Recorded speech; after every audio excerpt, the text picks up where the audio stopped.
So, welcome introduction. So, I know some of you know who we are, and you know who we are really well, and others of you kind of like, who is this curious organisation that suddenly popped up and is putting on this event? So, just to quickly say who we are. So, we've been going since 2003 full time, and it's our 20th birthday year. Hooray! We help people meet across their differences to agree and plan action. You'll hear a bit more about how we do that later in my presentation, which is the last main one of the morning. And so we design and facilitate dialogue, we train people, we do research, and we provide advice. We're only 6 of us, so it's ambitious to be putting on an event like this, but we do these occasionally. We've worked all over the place, 28 countries up to the beginning of COVID, and I'm looking forward to, thanks to Brexit and COVID, that all sort of stopped happening, but looking forward to some more adventures sooner or later.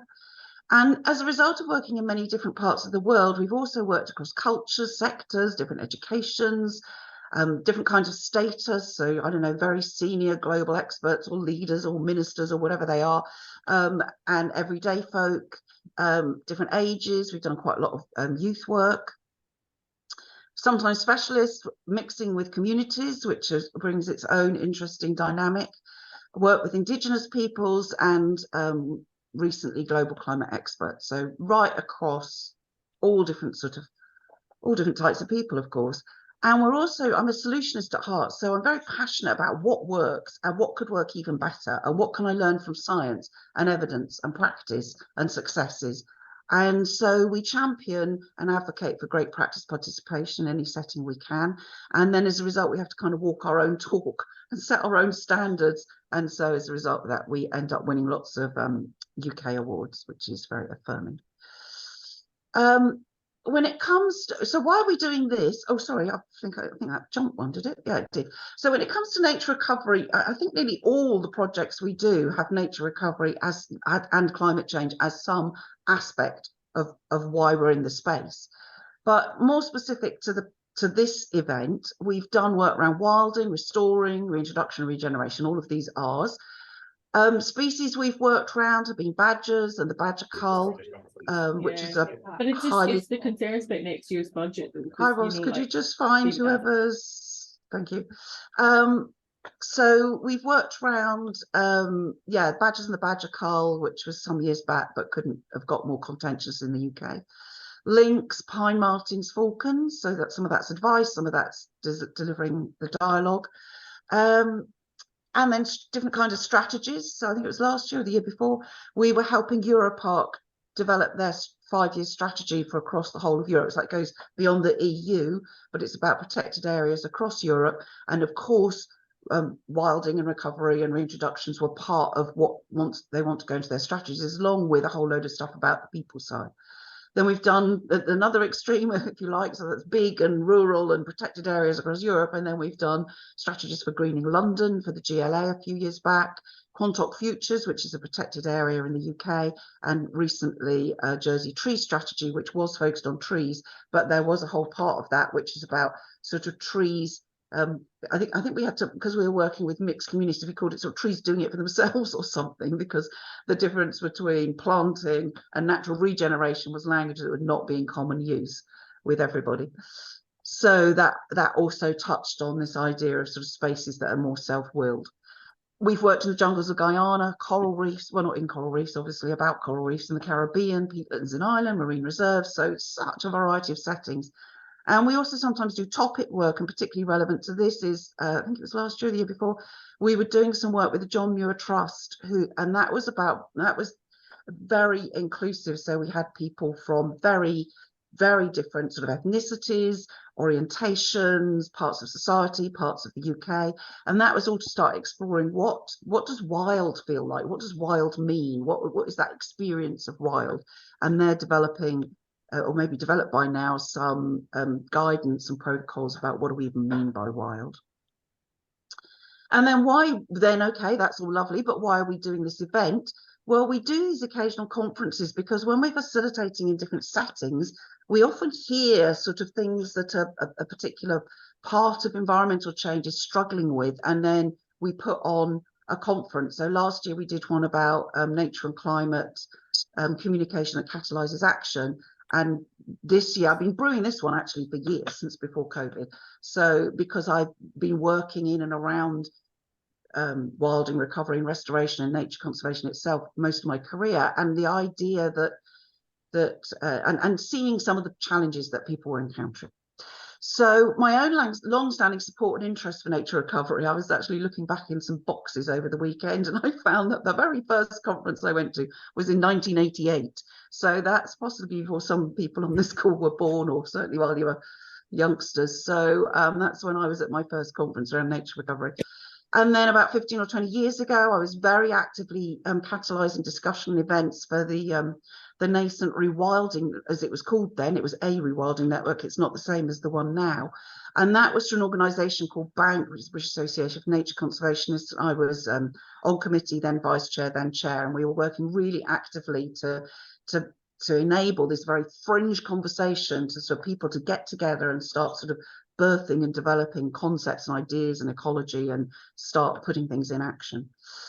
Then in just before COVID, my last sort of masterclass keynote thing that I did was at the BIASA Wilding Conference in Chester. So BIASA is, it's British Aquariums and Zoos Association. I think that's right. No, British and Island Aquarium Zoos Association. Anyways, that was just before COVID. So I was giving a masterclass to a lot of people who are in this space and working in this space, been involved in numerous projects.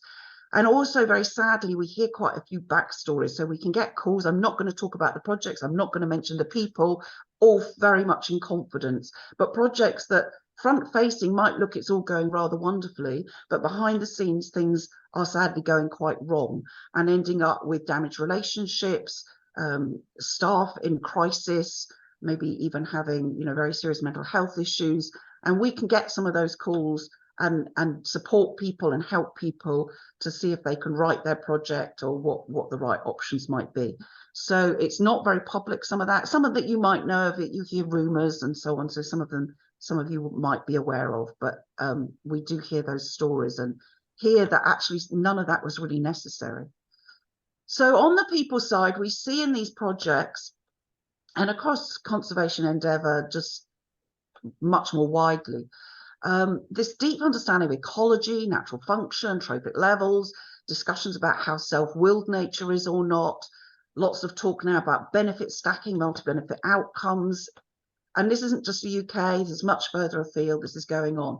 And that's all fabulous. But then when you start talking about the people side, there's just not that rigor there. There's just not that understanding that there's a huge body of evidence. There's lots of great practice. There's lots of learning. There's the profession that myself and my colleagues are part of that have been doing this for decades. And so it's not so well understood. And the focus is more on engagement to inspire or educate, incentivize, persuade, but not sharing power. So there's something sort of been lost a bit about the power side of this, and that can trigger a backlash.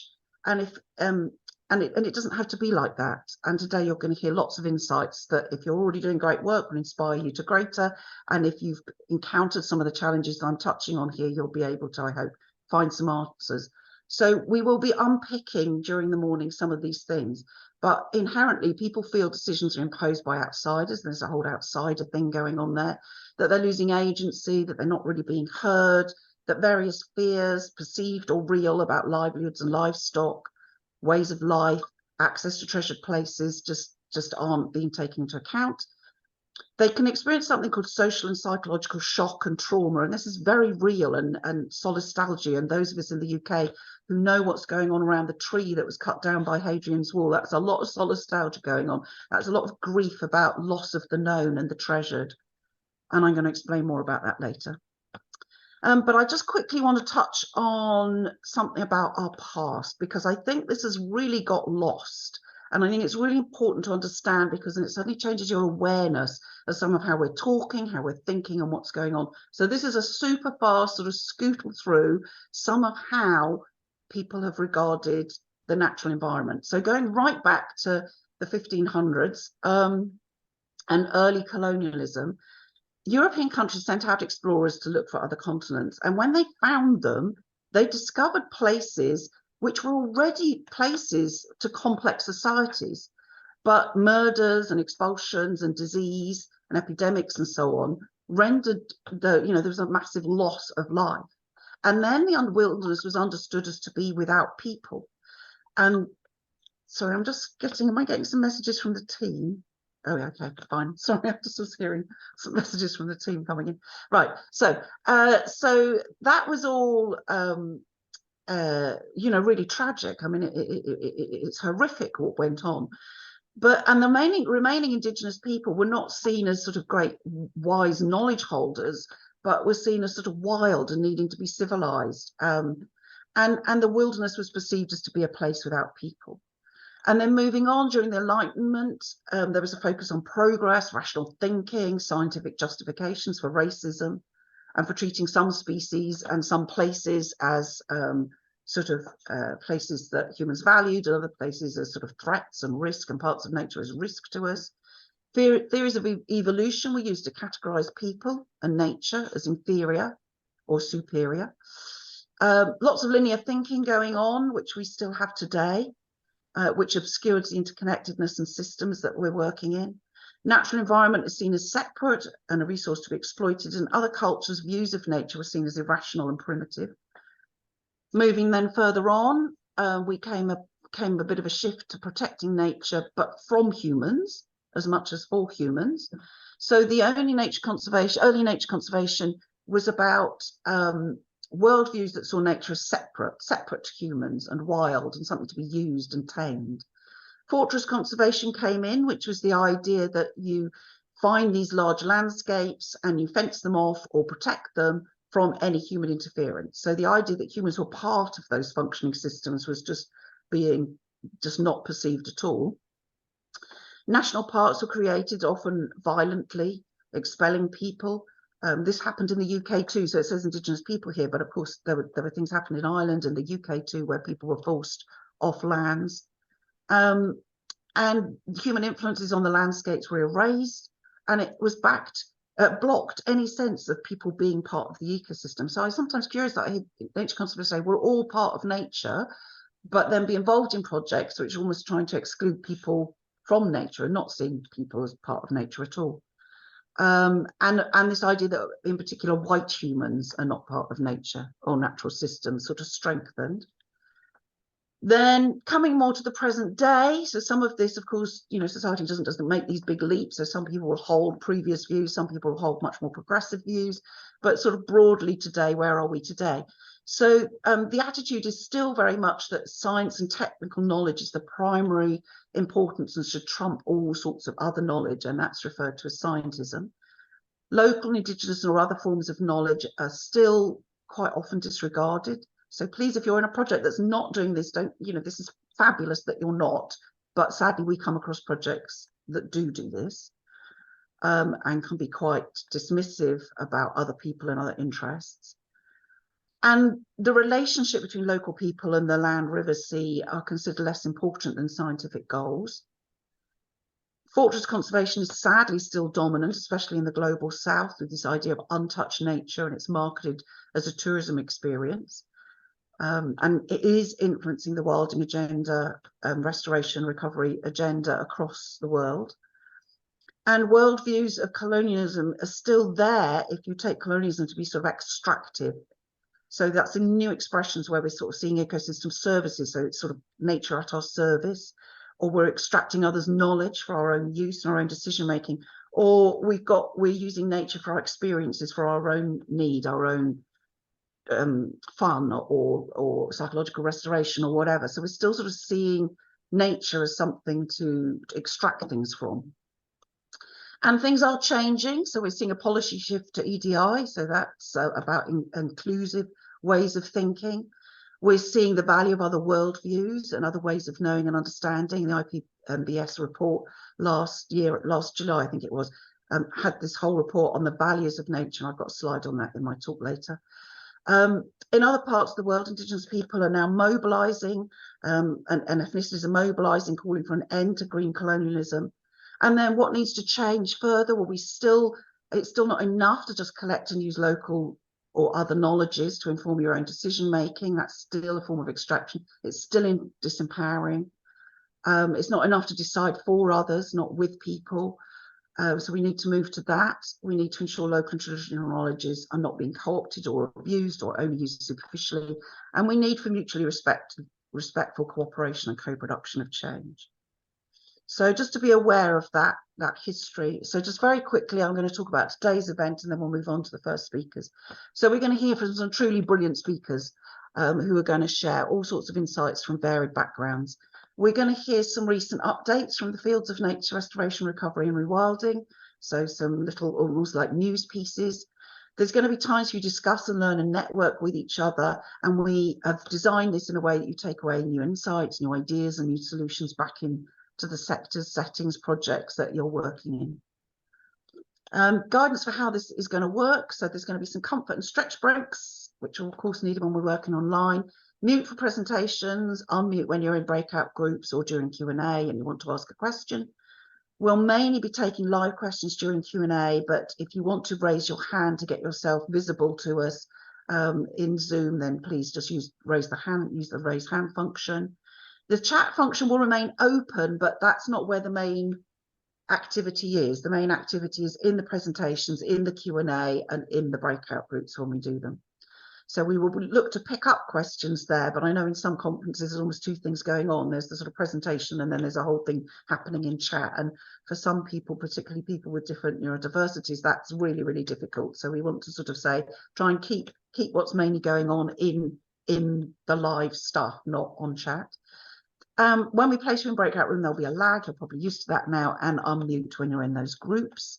And then we have these guidelines for interactive working. So when you're in the breakout, we would have the view that everybody's got a right to be heard and express their view. One person speak at a time, please. Not always easy on Zoom, but the facilitators will help you with that.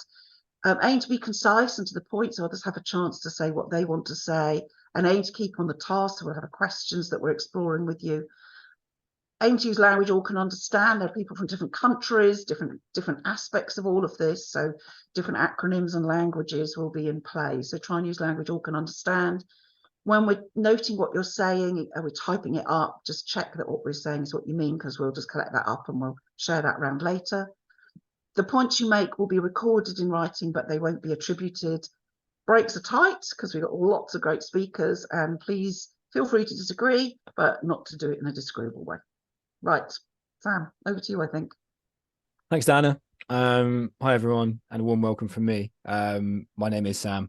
I'm one of the Dialogue Matters team. I've got a sort of bit of background experience working with people and communities in certain contexts where sort of large carnivore reintroduction has been proposed. Today, I'm going to be sort of chairing the event, so it's kind of co-hosting proceedings. I just wanted to give a quick kind of shout out and introduce the actual Dialogue Matters team that's working with you today. So you would have met Ross when you're coming in. So Ross is kind of taking care of all the tech and the sort of production aspects today. So if you have any trouble on tech, you can send Ross a direct message in the Zoom chat. We've also got Zoe, Imogen, and Joel as well. Give everyone a wave, guys. So they're going to be working with you along with myself in the facilitated breakout groups. And then you've obviously met Diana as well. Just now, she's going to be presenting and doing some more facilitation in plenaries. I have the pleasure of introducing our speakers and also facilitating the Q&A sessions after their talk. So I want to sort of dive straight in and kind of introduce the first of our presenters. So he is head of landscapes at Rewilding Europe, and sort of in this role, it's kind of giving support to people making rewilding happen on the ground in sort of several of Rewilding Europe's kind of operational landscapes. So this involves like a strong focus on landscape scale, ecological restoration, conservation and recovery of keystone species, for example, but also kind of coexistence with local communities and businesses and livelihoods. He's actually joining us from Romania today in the Carpathian Mountains, I think. So Fabien Quétier, thank you very much. I'll pass over to you. Okay. Hi, everyone. Indeed, I'm in the Carpathians in Romania with a bunch of colleagues. We're going to talk a lot about coexistence while we're here with bison, because that's the new species that we brought back. But there's, of course, a lot of other wildlife there that people live with. And so that's going to be the topic of my talk, give you some insights on how Rewilding Europe operates, and particularly how we try to be effective in enabling more successful coexistence. So I have some slides to share. Let's see if this works. I hope everyone can see this. Yep, we can see that. Yeah, all right. So these are the bison, our new neighbors here in the Carpathians. I just want to quickly introduce myself and the organization. So I'm not a social scientist. I saw there was a lot of social scientists today mentioning in the chat that they all want to network and connect. So that's already a great outcome. But I have worked with social scientists for, I guess, over 20 years now. And I do my best to keep up to speed to with some of the thinking there, which is how I ended up chatting with Diana and Juliette and others. And I worked for Rewilding Europe. I've been working there for nearly 2 years now. Rewilding Europe is a foundation, an NGO that's based in the Netherlands, but is actually a European-wide initiative. It's over 10 years old now, and it's trying to push for making Europe a wilder place through concrete operations in very specific places in 10 rewilding landscapes, but also building from there and what we can showcase from this work, trying to expand and grow a continent-wide movement in favor of wilder nature. And so part of what I will be sharing today builds on this experience and the work that we're doing. And so the priority, I would say, up until now, at least, has really been to work in concrete places where we can act and showcase results in terms of rewilding. And so we do this rather in larger areas, and we do it in places that we didn't choose, but that were nominated to us by local people or people who had an interest in joining our network and being part of this portfolio, if you like, of landscapes that we use to demonstrate what rewilding can look like and the benefits that it can bring. So there's a bit of a bottom-up process there. I think that's important to mention in terms of how Rewilding Europe operates. And then in each of the landscapes, we have a different content in terms of our work plan, which is based on an extensive feasibility study, on stakeholder dialogue, and a strategy that is tailored to the needs and the opportunities that a landscape brings, right? So again, very much a bottom-up approach that's based on the realities that we see and find in a given landscape. It's not a list of interventions that are the same everywhere. I think that's really important to keep in mind. And that's also true for anything that has to do with coexistence, right? Or reintroductions, which you'll see in my examples are sometimes tied together. So anyway, we're working on that. I think there's maybe a bit of a British bias in the participants today. So for those of you who don't know, one of the landscapes in which we work is in Scotland. We call it the Afric Highlands, and this was nominated to us by Trees for Life, which is a well-established conservation charity up in Scotland. And so we've been working there since the end of 2021 on rewilding that part of the Highlands. Our work is, I think, very much at the intersection of giving more space to wild nature and restoring natural processes, enabling the comeback of keystone species of wildlife. But there's a very strong people's dimension, if you like, to our work. And our strategy has very specific targets and processes to grow economic opportunities for people that live in the landscapes in which we work, creating opportunities for employment, businesses, so for local entrepreneurs. And this is also very important for widespread support for our work and for wilder nature. But it's not just about, let's say, economics. It's also important to look at people's attitudes and the role that wildlife and wild nature plays in local culture and the representations that people have of their own landscape. So there's a big communication and engagement dimension to our work as well. And this is really important because, of course, the time is ripe, very ripe, for us to start considering recovery of nature and not simply preserving, the last little bits that remain. And so our work really fits into this broader global, in fact, agenda of nature recovery. And so we really hope that the work that we've been doing for 10 years can also be an inspiration for others to take an active role in this recovery.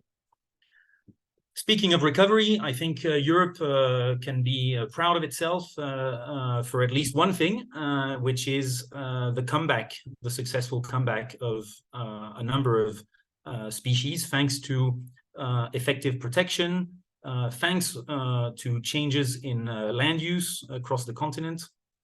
And this is not always well known, especially from conservationists who maybe work more in the global south, where the situation is reversed.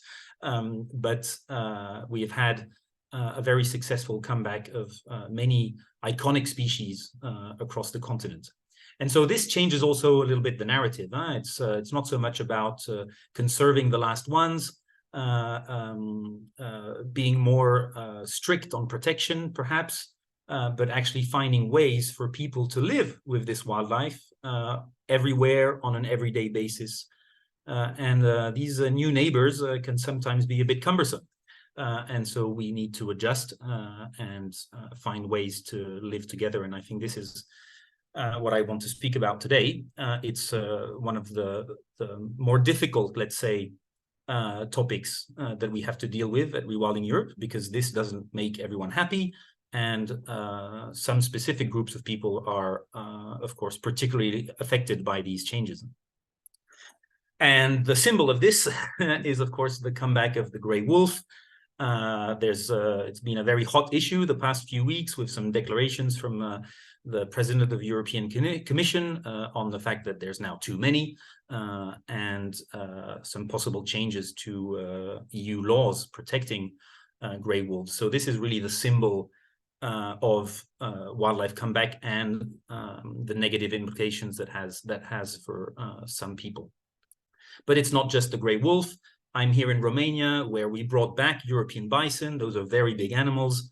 They don't ask permission either when they move around, and it can be a challenge to ensure peaceful coexistence also with these big animals. Another species, just to change angles, and maybe Juliette will appreciate this one in the UK in particular, but also in other countries in Northern Europe. It's not just on land. Seals have made a spectacular comeback in Europe, and this is also generating conflicts that have to be dealt with. And another example of a species that has made a great comeback, sometimes thanks to reintroductions, is the beaver. And this is also a species that can be a cumbersome neighbor and that we need to find ways to live with. So it's, there's a wide range of species like this where the benefits that they bring has to come with appropriate management of coexistence. The more widespread challenge that we have, which is not so new, it's been decades now, is that in some parts of Europe, when people speak of conflicts with wildlife, what they actually have in mind are the more generic, let's say, deer, wild boar species, which affect forestry, farming, cause collisions with vehicles, things like this. That's maybe more run-of-the-mill in terms of coexistence challenges, but it's not to be neglected as well. And most of Europe has very low densities of these species. In other parts, it's perceived to be the opposite. Anyway, I've been using the term coexistence for a few minutes now, and I cannot see what's going on in the chat, but maybe some of you are asking, well, what exactly is that, and how do you define it, how do you measure it? And I don't actually have a detailed answer to that. It's very tricky, and the more you try to measure coexistence, the more you end up measuring conflicts. And the more you measure, the more you ask people or try to measure conflicts, the more you'll find. So it can be very counterproductive to engage in that process. Instead, I just want to illustrate an example of the work that some colleagues of mine have been doing in Italy. So this are incidents in orange over time, and preventative measures that were put in place in the context of a bear smart community that was set up in the town of Petorano sul Gizio. It's called Genzana. This all started after quite a serious incident that happened in 2014 when a bear was roaming around the streets of the village. Someone got scared and it was shot dead, a bit like what happened a few weeks ago in another village. And so that prompted a very strong reaction from local people to find ways to avoid this repeating itself. And so what you see here is a strong reduction in the number of incidents, but that has to come, that comes in parallel to an increase in interventions to avoid the incident and mitigate the consequences. So there are some concrete examples here of, I think, what could be successful coexistence. The risk is not zero, but it's much lowered and it's become generally socially acceptable. And the way this is done is, of course, the heart of it is actually intervening to avoid and reduce the conflicts. There's lots of technical interventions you could do. You can read the slide if you like. I'm not going to go into the details. These technical interventions, they tend to be very central in the conversations. People are looking for technical answers. Should the fence be 2 meters high or 1.20 meters? How far should you have your hives from the village? These kinds of technical questions, they're all very important, and there has to be a concrete, tangible measures put in place to manage the interactions that we can have with cumbersome wildlife. But I think what's more interesting perhaps is sort of going beyond that and trying to think more about the social processes around that and to embed these more technical interventions in a local governance system that you put in place, in sustainable financing mechanisms, and involving more people around the challenge of coexistence than simply those particular people or businesses that are having the negative interactions. So it's not just about the beekeepers and the bears or the shepherds and the wolves. It's about everyone that lives in that particular area joining forces and working together for coexistence. And so this is what we're now doing in the Apennines, inspired by things that have been going on for some time in North America, but that are also widely used in the global south. Conservation agreements would be perhaps the key word there. This is being rolled out. It works also because Rewilding Apennines, our partner in Italy, they welcome huge cohorts of volunteers, which means they have boots on the ground to actually help the farmers, help the beekeepers to make it happen. And we're also working with businesses to make sure that people connect the bear's presence with the tourism, with the sale of local products, etc. We're having similar kind of work happening in Portugal. This is an area of Portugal where wolves are not regularly present. They're making a comeback, which is causing trouble to the farmers, of course. So we're helping on the technical side. Interestingly, we're also aiming to expand the populations of roe deer there as an alternate prey to sheep. Sounds like a good idea, but it's very difficult in terms of getting the right permits and support from environmental authorities. You wouldn't imagine how hard the conservation community is making our life on this particular aspect. And we're also partnering with businesses to find new markets for local farmers from companies that are willing to buy their products at a premium because they are implementing mitigation measures on wolf predation. Another example is the one I'm dealing with here in Romania. It's about the bison. So we brought back bison to this landscape. They've disappeared 200 years ago, and we need to manage the consequences, right? So bison can go into fields, they feed on crops, they feed on people's haystacks, and they're very hard to push away. They're very big animals, and so we need to make sure that those situations are managed. So we're doing that, of course, and we have also boots on the ground for this. But we're also developing a new bison-based economy in this landscape. So maybe this has echoes of the neo-colonial tourism-based wildlife industry that Diana mentioned, but it's also the low-hanging fruit in terms of making the bison profitable for local people.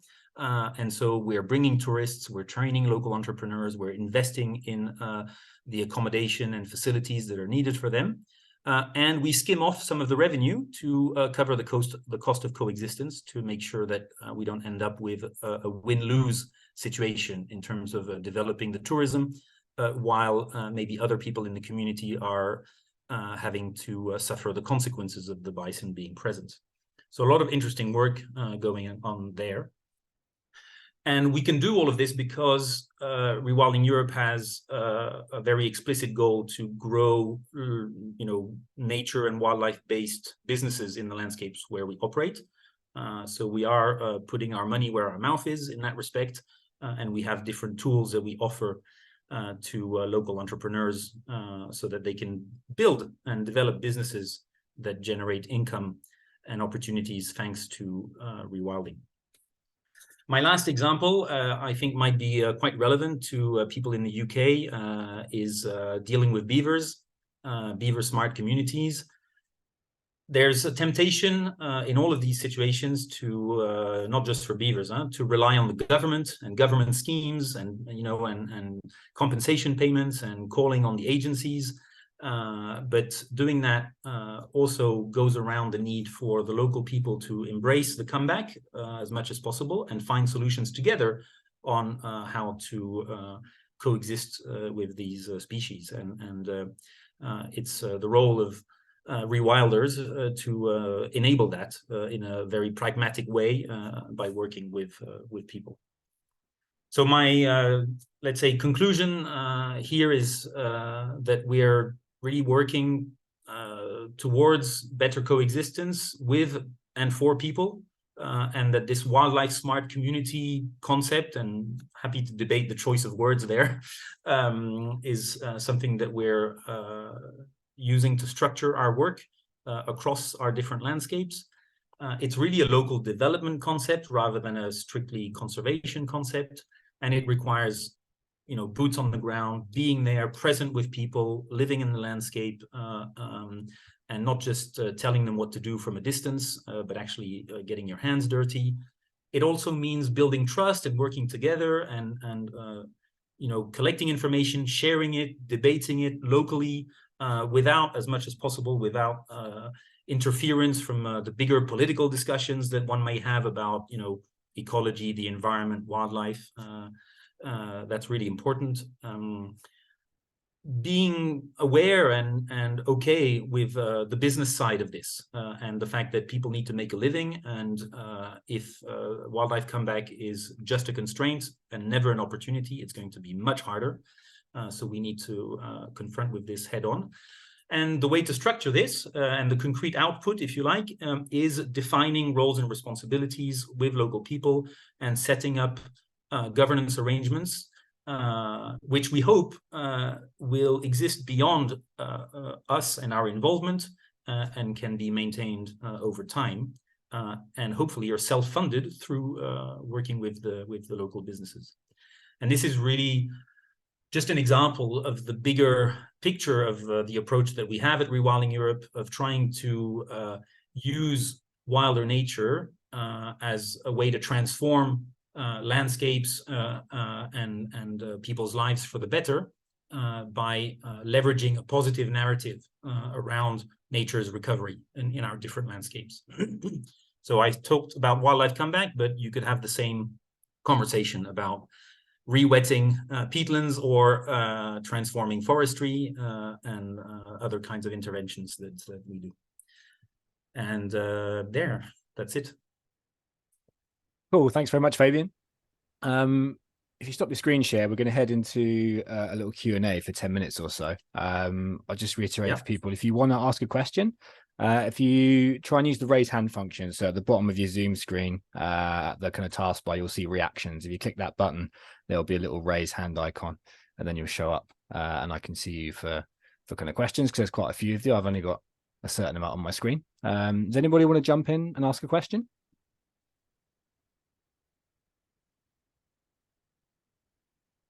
Feel free just to take yourself off mute for the first question. Kerry, I can see you there. Hello. I'll jump in with a question then. I've got a question about how people view different types of reintroductions, or does it make a difference whether an animal is actively reintroduced versus whether it's a kind of passive range spread where the animal is reintroducing itself? And also, do people react differently to carnivores versus bison? You know, both of them are just, or wild boar or things, you know, is there a difference between wolves, I guess, and other things? Because all of these things potentially inconvenient for existing ways of living and working in a landscape, but I'm interested in how people might perceive them differently. Thank you. Yeah, well, I mean, I think indeed it makes a massive difference if you're actively reintroducing a species, then you know you're even though you might not be legally responsible for the animals, because you know legally they can be considered wild and not have an owner, etc. You are morally responsible for dealing with the consequences, and so that does make a big difference in terms of the responsibility of the people who did the reintroduction. Of course, that responsibility can be framed by the whatever regulatory environment you're in, and then you need to navigate that and specify your role. For example, in enabling access to compensation payments, if the law has a system in place for that, then your role is to make it accessible. If there isn't one, maybe you need to set it up. So that's in terms of the responsibility. And then in terms of how people perceive it, it's not just that. It's you know, if you were to reintroduce a species that is highly problematic, it will make some people extremely angry, and they will perceive that act of the reintroduction as you know, potentially evil, very ill-intentioned, and so it can be considerable work to then achieve what I described in terms of building trust and working together and all of this. So I would not advise anyone to start reintroducing wolves anywhere. I think that would be a very big mistake, yeah, I don't know who would want to have that job, but it wouldn't be very nice, in spite of all the benefits that, you know, wolf comeback could have in certain places. But personally, I would not recommend that to my worst enemy. And this has to do with your second question about people's, you know, biases and stereotypes, and so wolves are really at one extreme of that. People have all kinds of misconceptions. That wolves are dangerous for people, for example, I mean, they are a dangerous animal. They're a wild animal. They're a carnivore. They have big teeth. They run really fast. But that's really not the challenge. The challenge has more to do with livestock, which is very manageable, in fact. But because it has this big cultural weight, it's a very complicated issue. I think this is really an extreme case. Most species don't carry that kind of weight, and you can build a shared understanding much more easily. Yeah. Thanks, Fabien. I'm going to come to Karen, and then I'll pick a question that's just popped up in the chat. So, Karen. Hi there. Thanks for that really interesting talk, Fabien. I was thinking about the issue of building trust and wanted to just sort of press you on that question of what you find successful in building trust and sort of building a relationship with people where landscape change or changes to their livelihoods are going to happen as a result of reintroductions. While we're not working directly on issues around reintroduction, really, we are working on issues around dramatic changes in land use, and I'd be really keen to hear what sort of policies or approaches your organization adopts, and how do you get that sort of roll that across your organization, that approach to building trust?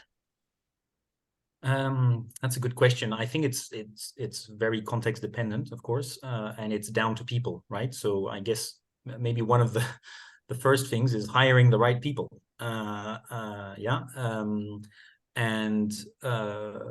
One thing that we really try to do, we're not always successful, is also to have our teams based in the landscape, right? So the people that you're talking to about the reintroduction or the land use change or whatever are people that live in that landscape, and you know their children go to the same school as yours, and you cross paths at whatever the market, and so you build these relationships outside simply of a formal consultation process or something that appears to have fallen out of the sky a little bit, or to be imposed by some kind of external group of people. That's not always easy, because the places we work in tend to be, you know, a bit far away, remote, not a lot of people. In fact, they tend to suffer more from depopulation. So it's hard to find people that are willing to move there. But when you do, it shows a real commitment to the place, and people are quite receptive to that, right? So if you move there and you're prepared to live with this species and to commit to the landscape, and you know, that sends a really strong signal. That's important. And then I mentioned the right people in the right places, and then it's the attitude. So you have to take the time to listen to people, understand, you know, their constraints, what they need to deal with, and see how your initiative can fit into that. And that takes time, because you need to understand all of that complexity.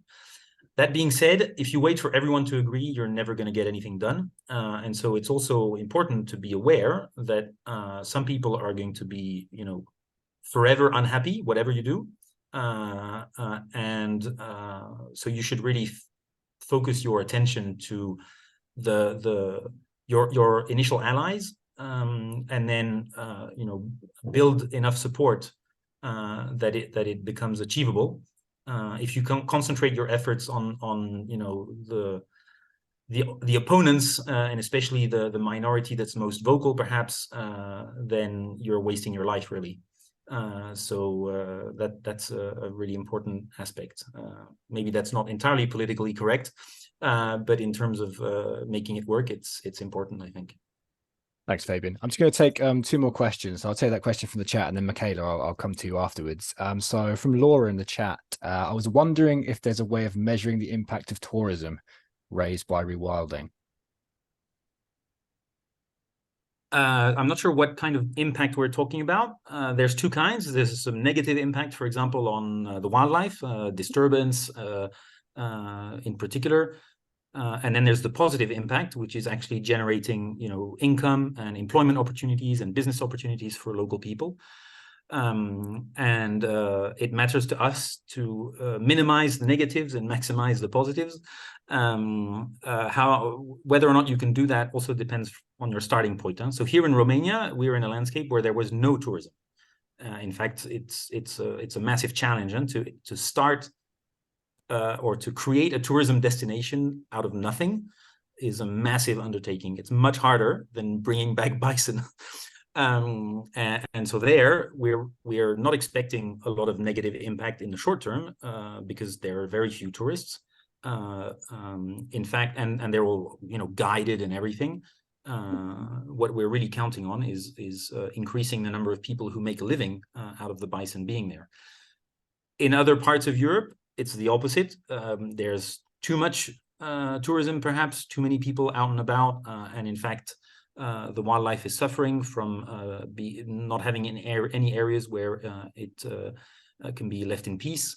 And so there, the goal might be actually to change the way tourism is organized to increase space for nature, and while still retaining some of the income, which can have consequences, of course, on the kind of tourism and the opportunities for the tourists themselves. If you aim for only high value, expensive tourism products, then you need to think about how maybe people with less income are still able to enjoy wildlife. But then that's a whole other conversation. Thanks, Fabien. We'll just take one more question before we head into a short stretch break and then move to our next speaker. So Michaela. Thank you very much. Yeah, really fascinating talk, really interesting to learn about all the work that you've been doing. You talked about kind of the building of kind of shared governance to help foster coexistence after reintroductions. And that was just really interesting to hear if and how do you engage with people and communities in these landscapes before the reintroduction? Do people living in these kind of places have role in kind of decision making and kind of consenting to whether these animals are brought back to the places where they live? And how do you kind of build that shared consensus and shared trust before the animals are brought back? Because as you said, some of them will be very problematic and will create conflict, at least in the short term. So how do you kind of do this in your projects that you work with? Well, so there's two things maybe to mention. There's, in all the countries where we work, there's a legal process that needs to be followed for anything like this. And that's going to include formal approvals from different kinds of authorities or committees or whatever, different things in different places. But there's a bunch of people that are going to give their opinion. And permits are generally required. So this all goes through a legally mandated process. And the people who are involved in those decisions in these different committees and bodies generally pay attention to the social acceptability of what's proposed, especially if there's a potential for conflict and social unrest and conflicts. That's something that people want to avoid. On top of that, there are recommendations from the conservation community itself. And so the IUCN has guidelines on species translocations, which we follow. And those also require consultations and an assessment of the social dimensions of any translocation initiative. So we also do that, which means that in all of the preparatory phases, we also look at the socioeconomic context, the cultural context, the social context, and we engage with people about the initiative. But again, as I was saying earlier, it's how can I say, there will always be some people who are unhappy with the proposal or might make a competing proposal, or so you need a bit of a balanced approach and to figure out what is let's say opposition or concerns that are really critical and that need to be dealt with and might lead you to not do the translocation. And there's plenty of examples of that, where the conclusion from all this work is let's not do it, because you don't want to also go to failure, right? And the cause of failure of reintroductions typically has to do with humans not being okay with the outcome and taking matters into their own hands. There's plenty of examples of that. So there's very little reason to be too forceful in this, right? But on the other hand, if any opposition is enough to not do anything, then you're not going to do anything. And so you need to be a bit smart about that too. And to be honest, I don't have a off-the-shelf recipe. And it involves some risk taking. You just want to make sure that your organization's taking the risk, and that you're not putting all of the risk on the people in the landscape where you want to do the initiative. And I think that's maybe one way to look at it, right? If it's going to carry risks, and it does, then the risk has to be disproportionately on the people who are proposing the initiative, not on the people who are, receiving it, let's say. Great. Thanks, Fabien. Thanks, Michaela. We're just going to take a very short stretch break now. So everyone wants to take like 1 or 2 minutes just to get up, have a stretch, look at some green space outside. We're going to come back at 10:17 UK time, and then we'll kind of go into our next speaker from there. So just 2 minutes to get up, have a little stretch, and sit back down.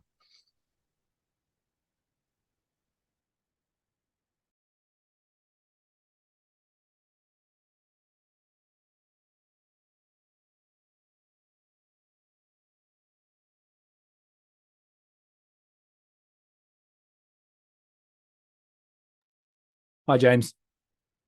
I'll give you a hello outside the chat this time. Hey, Sam, how you going? Yeah, good, man. How are you? Yeah, it's just sorry I haven't engaged earlier. I was busy doing my talk. So no, that's okay. You're 12 hours ahead of us and sort of well into your evening. So I completely understand. Yeah, I completely understand. I got to 7 p.m. I was so exhausted after a heavy day. I thought, okay, I'll just leave it to the last minute. And of course, that's my normal modus operandi, as everyone will know now. But anyway, it'll be okay. Yeah, isn't that the one of most humans? I did the same. I got up this morning at 6 a.m. to do the slides. Anyway, yeah, apologies, I missed your talk, Fabien. But I caught the end of what you were saying. All right. Well, it was all in. I could have just done the one slide at the end. Huh? The rest was just pretty pictures. Oh, good. Oh, well, sorry again anyway.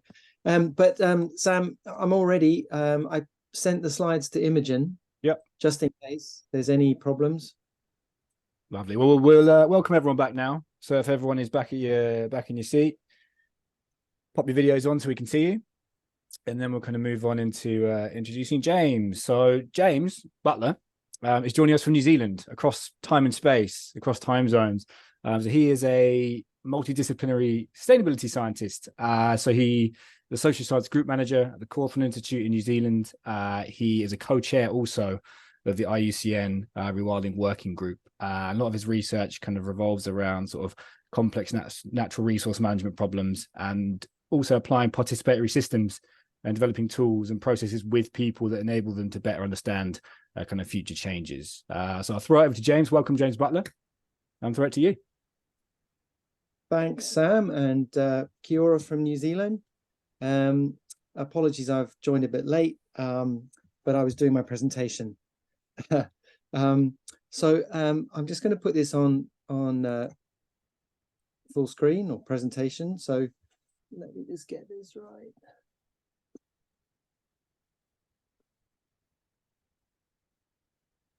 How's that, Sam? Can you hear me? Classic. I'm on mute. It looks good. Good. Okay. Well, thanks very much, Sam, for the introduction. Hello, Diana. Hi, Fabien, and hello, Juliet. And I think Nick Chisholm is out there somewhere as well, who I used to know a long time ago. So hello, Nick.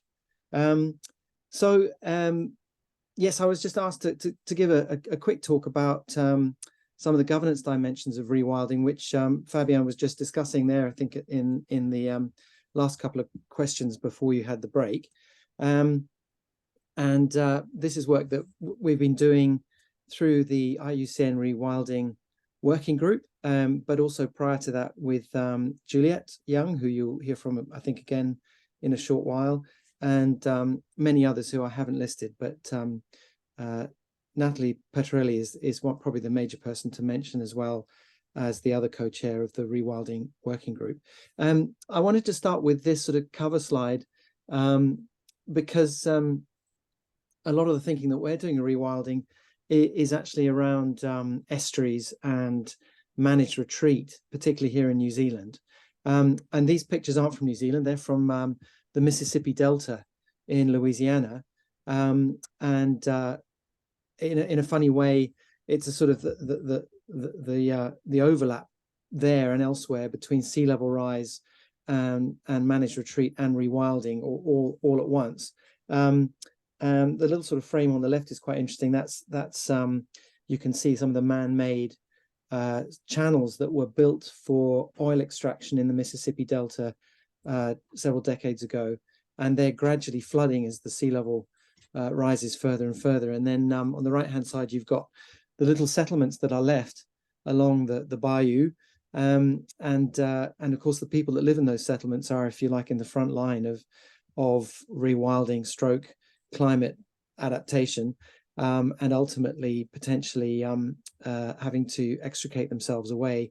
And the house in the middle, as you can see, has been raised, I think, 2 or 3 times up and up and up to avoid having to move, but sooner or later it'll come. The point being that people are central to these systems that rewilding and change is happening to, often at a very quick rate. And so the governance aspects, as you were just discussing there, Fabien, are very, very important. So what is governance? Just to put us all on the same page. So one definition, there are many, is the norms, institutions, and processes that determine how power and responsibilities over natural resources are exercised, how decisions are taken, and how citizens participate in and benefit from the management of natural resources.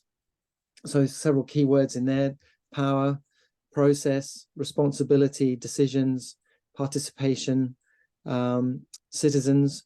So it's all part of governance, which is why it tends to be quite a fluffy term, but I think it's hard to boil it down any further than that, really. So what about governance then for rewilding? There's a few sort of key points about rewilding which present specific challenges for governance. First of all, rewilding ultimately is an experiment. You take your hands off the steering wheel to an extent or completely and let things happen as they would in a completely natural, unimpeded environment. And while the ecological risks are widely recognized, and as Fabien was mentioning, there's numerous guidelines, IUCN guidelines as well, about how to recognize and manage the ecological risks for relocations and so on, and also rewilding itself. There's really very little out there about how to consider the social risks. And in most of the guidelines, you'll see that there may be just one bullet point and nothing more about the social issues around rewilding. And of course, as Fabien was also mentioning, and everybody knows, the conflicts that can emerge out of rewilding ultimately can be the death knell for a rewilding program. And if not meaning the end of it, then at least a very rocky road and enormous amount of resources that could be expended by everyone involved trying to manage the conflicts that get exposed by these sorts of initiatives. So the challenge is therefore for governance in a rewilding context is that you need to include all the diverse stakeholders that are involved, and also the power dynamics between them. Power issues are quite important because very often you have local communities who may feel put upon or disenfranchised. You may have fairly powerful NGOs pushing their agenda. You may have governments involved. You may have private sector entities with various different sorts of power relating to them. So I think understanding how all the stakeholders fit together and their relative relationships and power dynamics is a very important aspect of rewilding. It would be anywhere, but especially for rewilding. Governance must think as well, therefore, about mitigating conflict. How are you going to do that? What's it going to look like? Do you have enough resources? And also, it needs to anticipate unexpected outcomes. As I said earlier, it's an experiment. Anything could happen. And with the rapid change that we're all facing anyway globally, there may be all kinds of unexpected outcomes ecologically and socially for the particular area that's being rewilded. And therefore, basically, it means that anyone undertaking rewilding has to constantly learn and adapt to whatever those outcomes might be. And that equally means you need to have the resources to do that, the skills to do that, and the foresight and planning to do that as well. So Juliet and I and our colleagues and friends have been thinking through possible different approaches that might be applicable then to rewilding. And we focused on two. The first is adaptive co-management.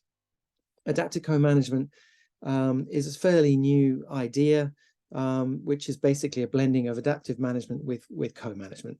And it really focuses on the iterative co-learning, knowledge generation and problem solving that is typical of adaptive management, and the stakeholder collaboration, power sharing, and alternative institutions that co-management tends to focus on. There's also very much a focus on trying to build social networks across scales, between stakeholders at different scales, in order to improve reflexivity and connections, so that ideas and information can flow more quickly and generate new ideas and more reflexive ideas.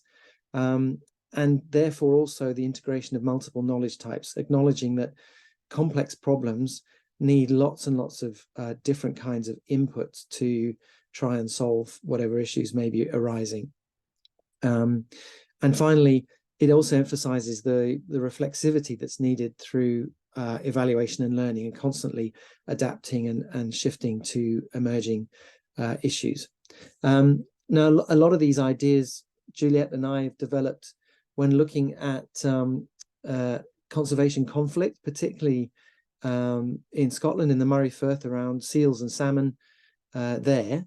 And we've begun to try to think about how those ideas and results that we were getting from that particular case study, and I think Juliet will talk about some more later, how we could apply those ideas and that thinking to rewilding. The second area that we've tried to look at as being applicable to rewilding is social license to operate. And you may have heard about this term relative to particularly big mining applications or very large resource extraction operations. These tend to be issues that divide local communities. Some community members want to be part of the mining experiment or initiative, and others don't, and that generates an awful lot of local conflict.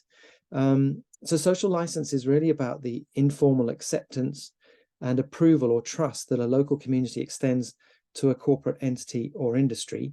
And as I just mentioned, part of that is probably about agreeing amongst themselves what they want before they engage properly with the developer.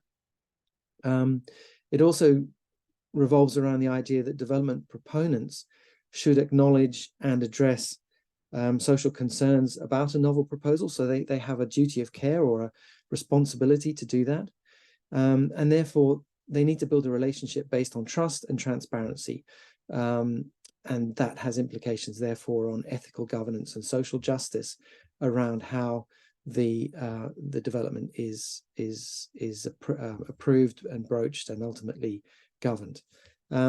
So what we've been suggesting is that probably a hybrid of these two approaches to governance might be particularly appropriate to rewilding, because it's largely unplanned in terms of the outcomes that might be expected for rewilding, but also there's significant responsibility on the proponent to make sure that local communities particularly have given social license for that initiative to take place. So I mentioned earlier that Juliet and I and Natalie and others, Fabien I think as well, are involved in the IUCN Rewilding Working Group. And so we've been trying to think about how we build some of these ideas into the guidelines that we're developing at the moment for rewilding.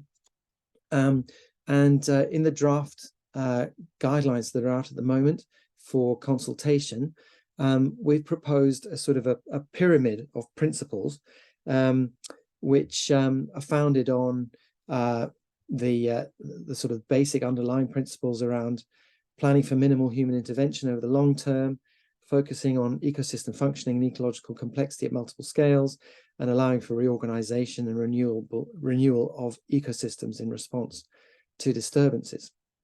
But then on top of that, we have the implementation principles, and two of those are very much focused around adaptive co-management, including innovation, spatial planning, monitoring, evaluation, and being informed by multiple knowledge types and respecting the rights of, where relevant, Indigenous peoples who may have a very close stake in the rewilding initiative. So this isn't finalized by any means, but just to show that we're trying to build these ideas into the guidelines to try and take care of the social side of these issues, which very often in the past haven't been fully considered by other IUCN guidelines. So how might that all look in terms of the way that governance would play out? So what we've tried to do is think about two things. First of all, structure, and then process. And so this is a system where you might have a rewilding initiative taking place. So the first thing to do is to think about what the decision-making structure might look like. So first of all, therefore, think about adaptive co-management, think about policy and legal parameters, think about equitable stakeholder representation, think about a bridging organization or bridging individuals that can broker and bring together those various organizations and stakeholders beforehand. Think about communications, what's that going to look like? And think as well about how social license to operate might be achieved before anything actually happens.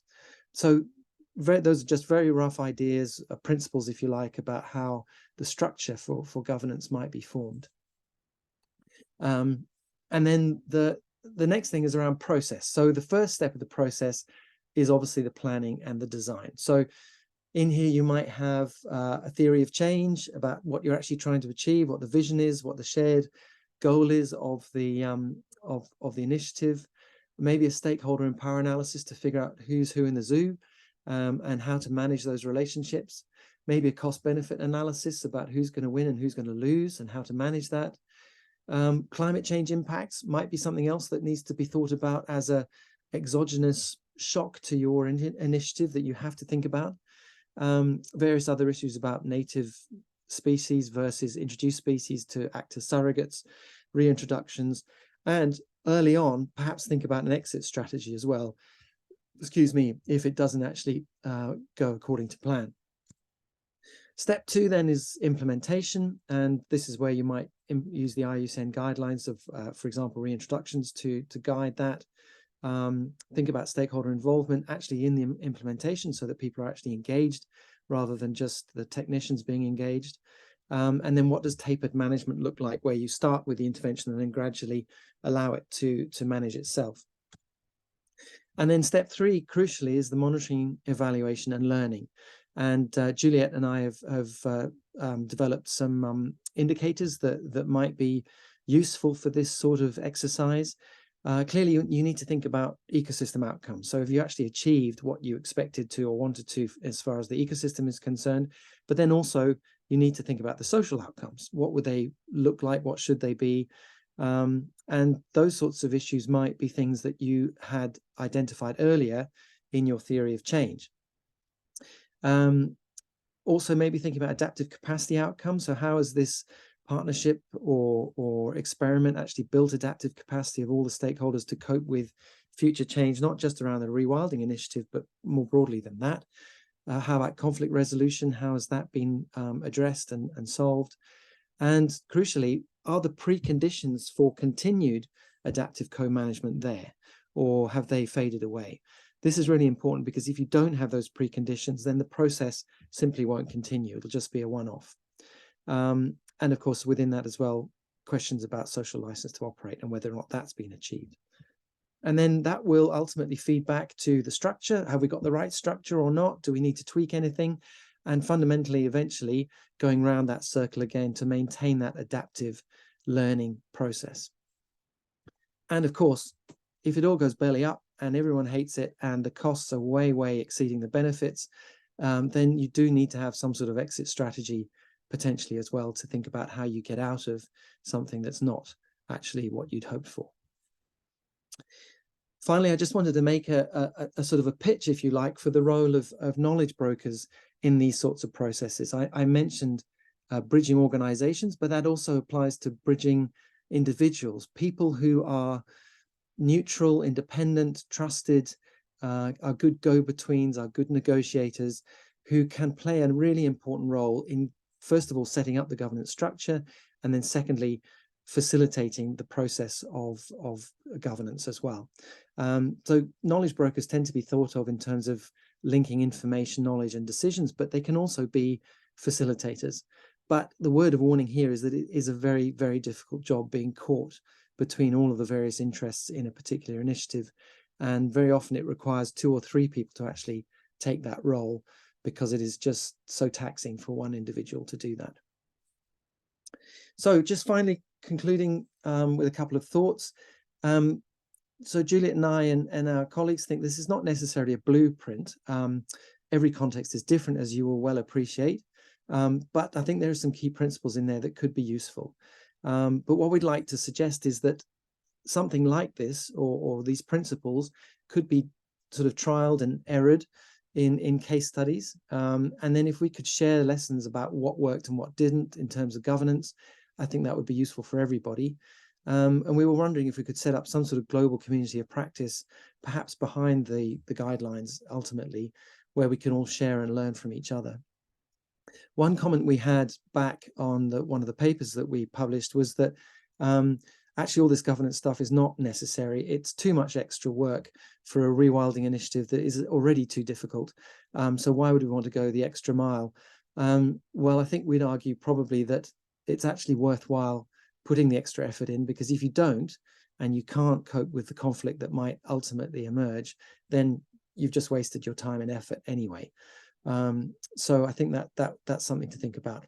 But all of those points that I've just mentioned, to some extent, build further on those principles of adaptive co-management. So learning from each other, sharing, networking, trialing and erroring wherever we're working. And so that's Namihi from me, and I hope that was useful. Thank you very much. Back to you, Sam. Cool, thanks very much, James. If you stop your screen share, we'll head into a Q&A from there. So same process as last time. If you'd like to ask a question, just pop the raise hand function so I can see you across my screen. I'll be keeping half an eye on the chat as well. If anyone wants, Diana. Hi, James. Thanks so much for that. Yeah, I've just got some questions about, so we're involved in a project. I'm not going to say where it is or what it's about at the moment, but where a vision has already been created by, if you like, the environmental side of things.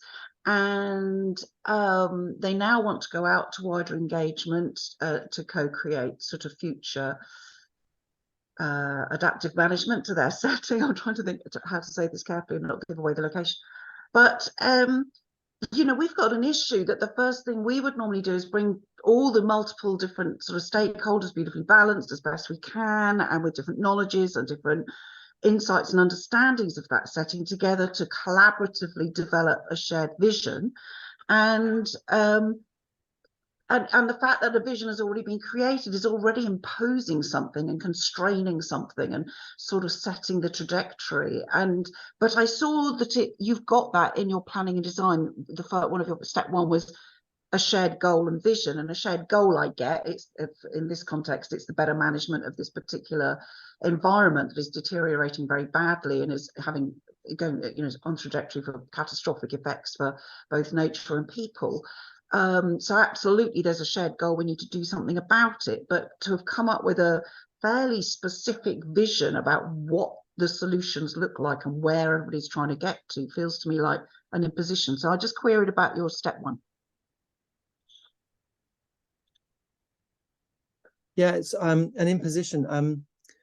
I think that if it's done, you know, by all of the stakeholders that are involved, then it shouldn't be necessarily imposing anything on anybody. They should be doing that as a shared exercise. If they're not, then you've probably started off on the wrong foot already. But I know what you mean, that in some situations, some contexts, that sort of thinking has already been done, and so you have to kind of renegotiate somehow what that vision is. So I do definitely understand that can happen. I just saw it in your step 1, to create a vision and a shared goal. So the very first thing of step 1 of your planning and design was create a vision before you get to stakeholder involvement. So then that sounds like the project we're involved in. It sounds like they've followed that order of things, and I see it as a bit of a challenge. Just ignore the order. I don't think that was meant to be a sort of a list of anything that's happens before anything else. Okay. The broad steps, 1, 2, 3, yes, but not the specifics. If you do a theory of change, as you know, I mean, setting a goal or a vision is part of that. So whenever that theory of change happens, that's probably when you would try and do the visioning. But I agree, it's not easy to be prescriptive, and nor should you be, probably. And if you've got a situation where that's already causing a problem, then you probably need to go back and do another theory of change or something, I suspect, knowing the politics may not make that possible. Thanks. Thanks, James. Thanks, Diana. Chris. Yeah, thanks, James. Really interesting. And part I'm building on Diana's point, I think. So I was just thinking that many of these rewilding projects and initiatives that I've come across are already in very sensitive, marginal landscapes. They're richly embedded social ecological systems. It's really good, James, to see that very clearly stated in your talk. But in that sense, they have quite well established mechanisms, often property rights, often they're shared management already, so they're quite, that idea of co-management is embedded across different interests. It might be, commons or just richly embedded landscapes, or high nature value marginal landscapes from an agricultural point of view. So the different interests are quite well established, and not often the rewilding initiatives are new projects thought up in very different landscapes with well financed, shall we say, and so that I didn't see within your plan the issue of property rights or the current systems of management which have created these rich and often highly designated landscapes. And it's the project nature sometimes. So often the initiatives have got a time scale which was derived before they arrived, and spoke to anyone, and that gives us sort of an urgency to discussions that doesn't match the long established landscapes in which they're meeting. And it's a concern. Certainly, I think the issue of property rights is often overlooked. So I don't know if that's something you've come across, James, or whether it was in your thinking and sort of implicit, but I didn't really see it standing out. Yeah, probably. Thanks, Chris. Probably not explicitly enough, but it definitely is in there as part of the context that you're working with, and often expressed through power dynamics as well, in terms of who owns what and how and why. And often it's not ownership; it's sort of some sort of implicit ownership. You know how it works. So it is in there, but I mean maybe it should be more explicit. Something I was going to mention, I didn't put it in the talk, but maybe it's worth saying now, is that I often wonder about the entry point to those sorts of situations. Conventionally, it's a new proposal, whiz-bang idea. It's going to come in from outside and then be sort of dumped on top of what's already there and what's already happening, as you say, in often very established situations. But Juliet and I've talked a little bit about this, is that certainly in places where I've been working in the Pacific recently, instead of coming and saying we're going to do a rewilding project or something similar to that, if you take 2 or 3 steps back and say, okay, what's your vision as a whole for your livelihoods, for this general area and so on, and work through the issues from a broader livelihoods perspective, and then you get ultimately to rewilding as one particular strategy or solution to whatever the people may want. They may not get there, they may not ever even emerge as being an option, but sometimes it does.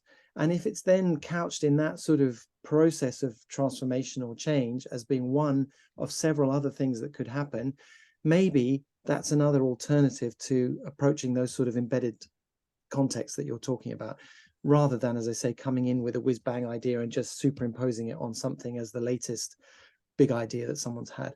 And I don't know if anyone has really thought about that yet. As I say, I've been coming at it from a slightly different angle in terms of community development, and rewilding being one of many strategies that could be adopted. Thanks, James. Thanks, Chris. I'm just going to take one more question, just because I want to kind of pull us back on our sort of time schedule a little bit. So if I go to Victoria, and then we'll kind of head into a little break. But I'd encourage people, if you want to keep connecting, to try and do so in the chat, or if you want to kind of swap information, kind of build networks from here, I'd kind of recommend that as well. So Victoria. Hi, thank you. Yeah, I just had a question about who might make a good knowledge broker. I'm just really mindful of, I know lots of really excellent facilitators and you know, people that can be trusted by a wider group, but they often, especially within the conservation sector, they'll probably come from the NGO itself or someone like that. Or when you're actually thinking about the bigger picture, other knowledge and information might be really important in helping build trust with the community. So I was wondering if there's sort of James, if you have any ideas of what a good knowledge broker looks like and what their background might be. Yeah, that's $1 million question. There's been a certain amount of work, a lot of work actually done on knowledge brokers and what the key sort of competencies and skills are that they should have. So, some are innate, you just can't learn it. Others can be learned. Very often they're already there, but they probably don't know that they're actually knowledge brokers or facilitators. They already do a really good job. But they've just never identified themselves as that. So very often I think it's those sorts of people that you sometimes find in these situations who are just natural at being in that role. And the question is helping them identify themselves as being brokers and then supporting them in that, rather than sort of doing a Frankenstein's monster in a lab and then sort of dumping them in a difficult situation. That really is almost impossible to do, I think. But anyway, just to say, there are lots of resources if you're interested in figuring out what knowledge brokering is, what makes a good knowledge broker, and the sorts of skills and characteristics that they have. And if once you've looked at that sort of stuff and then you look around you, you begin to see these people. They're there, but they just don't really identify themselves as brokers. Thanks, James. Thanks, Victoria. So we're going to head into about a 10-minute break. Now, I just want to say a special thank you again to James for joining us so late in the day from New Zealand. So if you want to show your appreciation with the double hands for James on screen, thank you so much. Thanks, James. Just interject there. Thanks so much for chipping in. It's brilliant, really brilliant. Thanks for having me. Thank you. Welcome. I'm going to wait for a wee while longer. So yeah, just as long. Stay to bedtime for a little while.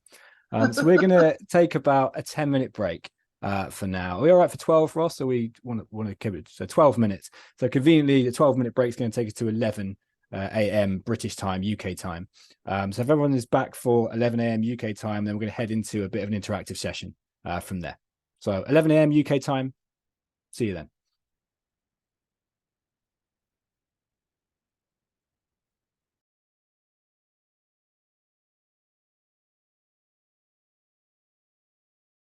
Sorry.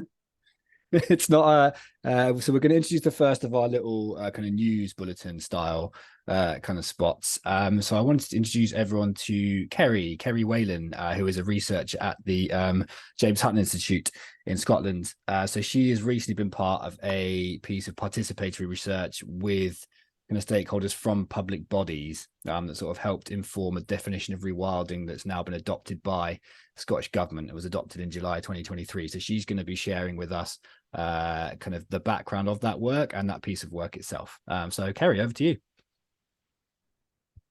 Okay. Are you seeing the right screen?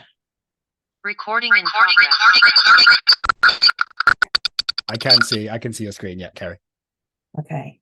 Hopefully the horrible noise is a thing of the past. Okay, so yeah, thanks everyone. And yeah, this is just a kind of now for something different, a step to the side, a bit of update about a bit of work I did about and for Scotland recently. First of all, I think I said, what do you think of when you think of rewilding? This slide is intentionally blank. Maybe you think of something like this. There's the beavers we heard about earlier. Been a few of those in Scotland. That's a picture stolen from Nature Scott. Maybe you think of your own back garden. This is a picture of somebody's snapdragons have self-seeded, and they claim that was rewilding. Snapdragons native to Mediterranean, maybe, maybe not. Discuss. And here's a new art exhibition in Aberdeen. So every year we have a street art comes and beautifies the ugly bits of buildings. And this year the theme was rewilding. I don't know exactly who picked that theme. And here's some of the results. Do pop by and see it if you're ever in Aberdeen.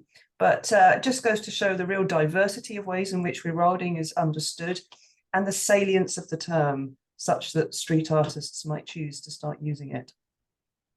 And in this context, the Scottish Government commissioned the bit of work. It was commissioned as part of a broader contract, but it was pretty much standalone. And they asked for a review of what's happening out there. If I could paraphrase that as what the heck does rewilding mean? And then building on that, a workshop mostly with the public sector from various different walks of the public sector and agencies in Scotland to understand what it means, but also to discuss and debate a definition that would be suitable for the public sector. So what I'm going to share with you is what we sort of shared with them in a very sort of condensed, potted way, some of the points that came up during the workshop, and then the definition itself and a few final reflections. If you want to know more, the report is, of course, now freely online. I put a picture of myself here, not because I am well, maybe I am self-obsessed, but actually to point out that I was commissioned to do this work having not previously claimed any strong expertise in rewilding. That's a pretty odd thing to say. I know you're probably thinking, my God, I want my money back. But I think they really wanted someone who didn't actually have a clear position in this debate. And that's one of the things here. There's a lot of passionate views about rewilding. And so for those who are feeling a bit confused, it's kind of hard to know who to listen to. And I was also a bit confused and ambivalent. So I felt that, yeah, okay, I'm up for this. But it was very interesting for me to get into. I am one of the social scientists that were identifying themselves in the chat, and obviously I work in Scotland, I've worked in Europe, so I know, I've been around. Rewilding wasn't completely new to me, but not something that I identify with. So it's really interesting to hear about the much more hands-on experience that a lot of you have. Anyway, so I covered in the work in this report, my view at least, the kind of potted history of how the idea of rewilding came about, and then sort of narrowed down a bit more on Europe, the UK and Scotland. I think a lot of this kind of stuff is already covered or indeed already familiar to you all, but this idea of wilderness being a very artificial idea from sort of associated with North American wilderness in particular, and then coming down to Europe, which has evolved the vision, I'd say. It tends to be more what they call pragmatic, and is not so much associated with entirely removing people, and acceptance that past states are not recreatable or shouldn't be, and that some management is likely to be needed, and more of an emphasis on there being some kind of benefits to people. That's my sort of stereotype of how it's sort of evolved as we get closer to the present day and closer to Europe. And a lot of the work that we pointed out the work in the IUCN, including the Rewilding thematic group, but also the European Rewilding Network. So you and many of you in this room know more about that stuff than me, indeed. Coming down to the UK, it's really, it's worth pointing out that a lot of what's happening that's called rewilding is happening in upland areas where high profitable monoculture agriculture isn't really an option, or not so much an option. It is possible in lowland areas. The NET project is a really sort of famous example of aiming for a kind of wood pasture, but mostly we're talking about places like the Lake District and of course Scotland, where you don't see so much of very profitable arable land. So there's a sort of a more diversity of land uses, and remote upland places where there's other, potentially with you tweak subsidies or you get new markets, then it becomes more appealing to manage land differently. So places like Rewilding Britain will tell you far more about the range of examples than I can.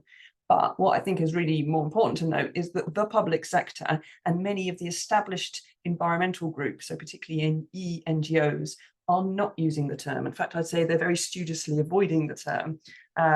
So there is a kind of strong reference to nature recovery, restoration. So both the English and the Welsh governments, have nature recovery plans. And earlier this year, DEFRA set up a species reintroduction task force. So there's a lot of discussion and commitment to what sound like very similar ideas, but very deliberately avoiding using the term. And it is not in any UK policy, it's not in any Scottish policy, nor indeed any of the other devolved administrations, as far as I'm aware. So in Scotland, it is obviously very popular. You hear it a lot. It's very popular with some landowners and with some organisations that are set up to focus on rewilding. And it's really interesting that these initiatives are always claiming some kind of benefits for society, from sort of inspirational type benefits to more tangible or economic benefits like green jobs. And there's a really strong advocacy for rewilding, and Scotland, the Big Picture, has an advocacy officer, for example. So this kind of explains how prominent it is. In the media, so sort of newspapers and online media and stuff, you're seeing a kind of reflection of this, but also a bit of a pushback. So particularly in relation to other landowners saying, well, you know, I don't agree with this. Also concerns about if you, I don't know, if you're managing for grouse, how that's going to affect if you're abutting an estate that's beginning to be managed differently. And also from a lot of community groups or representatives claiming to be from community groups, you know, saying, well, hang on, we didn't ask for this. We may not have asked for what came before, but equally we're not necessarily in agreement with the new landowners' goals for their land management. And so this often gets linked to a kind of discourse or concern about green lairds. So this idea of, you know, fairly unaccountable land management. You know, we have new kinds of land management happening, and local communities are still, you know, pretty much frozen out from that kind of decision making. So this is a very salient kind of concern, a sort of a fairly established grievance in Scotland, which perhaps is a little bit different from other parts of the UK. And so we see the ENGOs and the public sector doing, frankly, pretty similar stuff to what's happening elsewhere in the UK, avoiding using the term, but again, doing some related things. Even organisations that you might expect to be kind of enthusiastically adopting it, like the John Muir Trust, you think about sort of some of the origin of their work, they don't. They have a position statement on it, but they say, we don't want to use that word, we're going to use other words. Nature Scott did commission some case studies on restoration and rewilding last year. The report's there if you're keen to have a look. But again, they really talk about restoration more. And the Cairngorms National Park Authority, sorry, is a bit of a acronym in there. They talk about it too. But again, it's, you know, it's like not central to anybody's vision. So just a couple of examples, because picture's always good, right? So here's one. This is the Allerdale Estate in the Scottish Highlands. It's owned by a private landowner with a vision of repopulating the area with all sorts of things. And the website really emphasises human connection and inspiration, and it does provide some accommodation. But its owners basically motivated by a kind of strong personal passion and commitment. And I said that they see the reintroduction of wolves to Britain as a duty, saying that would increase biodiversity, etc. So that's not like in anybody's immediate plan, but that's what they've been reported as saying. So of course, there's other land managers out there doing similar things, but perhaps in different words. So the Glenfeshie estate decides itself in terms of regeneration. And so this is potentially quite disruptive and quite different to many sort of traditional visions of Highland estate management. Oh, I've lost my arrow button. Here's a kind of slightly different example, and then I'll wrap things up. So this is 2019, the Highlands Rewilding was created, and that's a company deliberately set up around rewilding, the clue's in the name. It's oriented around being financially self-sufficient, primarily by selling carbon credits.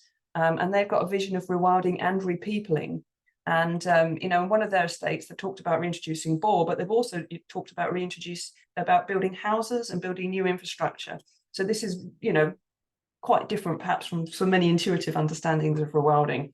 So I just make that point about the kind of the range of human benefits and the kind of the financialness of some of them, that they're not necessarily just about private passions. So we presented all of this kinds of stuff at the workshop, and there were some additional points raising, which I'm just going to run through. And I should note that the IUCN rewilding thematic groups were there, and so we kind of talked about the definition that had been proposed by them. So there's a kind of a lot of reaction to that in the report, but basically there's concern about that definition, not just because it was a bit wordy and felt to be not very accessible, but there was a concern about landscape being our heritage and also containing the particular artifacts which we need to protect, or, you know, particular public bodies have a duty to protect. Wilderness in Scotland is very often associated with what are really artificial landscapes, but, you know, the tourists don't necessarily see it in that way. And prehistoric landscapes simply cannot be recreated. And there were some tricky issues here, which we don't have an answer to, but can autonomous natural systems ever be created in relatively small landscapes, which is what we're really dealing with in the UK, even in Scotland, and how does rewilding relate to other terms of use or existing duties? So there was a lot of caution over using the word rewilding, and a lot of kind of like, well, is this the same or different to this other stuff that we have to do? Why should we use it? So we do have a definition. I was paid to make a definition, so there was a definition made. I don't think I'm going to propose to read this to you right now, because I think that's really boring listening to people reading out loud. But the point is that we're trying to make it compatible with some of the major ways that are out there about talking about rewilding, but also with a very specific link to what should be true for any land management in Scotland, that it should be achieved in a process that engages and ideally benefits local communities. And in Scotland, we have in law guidance and commitments to how we should work with communities. So we've referenced Scotland's Land Rights and Responsibilities Statement. So a couple of final slides, and apologies, I think I got overexcited and I've overrun my time. But basically, it is a very salient term, as I think you all know. It inspires some, but it equally worries others. And so rewilders are making bold claims, not always identical claims, about if and how they relate to people. There's a very strong emphasis on that, but it's not always very consistent. And there's a lot of strong lobbying and strategic engagement, but there's a lot of pushback and a lot of talk. And I'd say right now we actually have a bit more talk than action. Many of the claims are as yet unproven. A lot of these projects are just getting going. It's kind of an exciting time.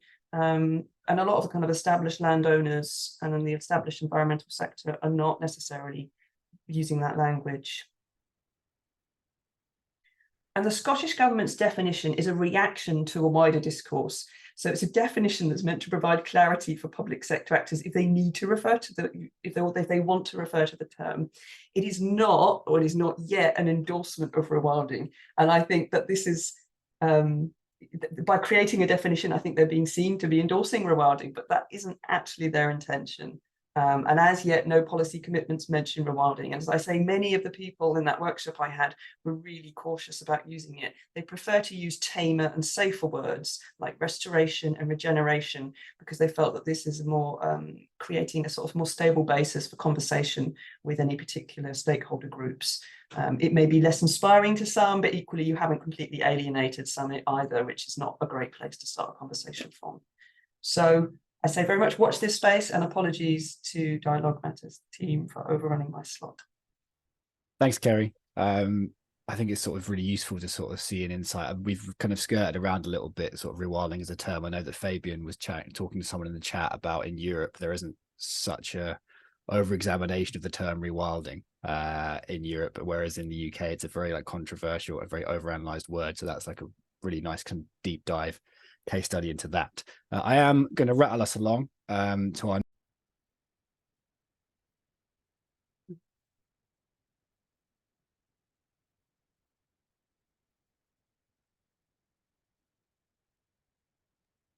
Welcome back, everyone. If you're back, if you can just give us a wave, pop your video on, let us know you're there. You can see Ross, Diana, hi Jenny. Ross Hughes giving me the thumbs up. Wonderful. Then we will kind of head into our next little news bulletin section. So I'm going to introduce Sally Hawkins. So Sally is from the University of Cumbria. She is an active member of the IUCN Rewilding Thematic Group and sort of currently focusing on research around creating a theory of change for rewilding that kind of incorporates both social and ecological aims, so creating shared visions for landscapes. She's recently co-edited and published the Routledge Handbook of Rewilding, so she's going to be sharing that with us now. Over to you, Sally.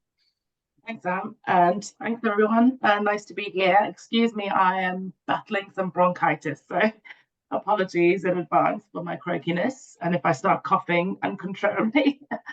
But it's great to be here and talking about rewilding, and it's great to have the session focusing on human elements and sociocultural elements of rewilding as well. So just to highlight that there is a discount code there for anybody who's interested in buying the the book, 30% off.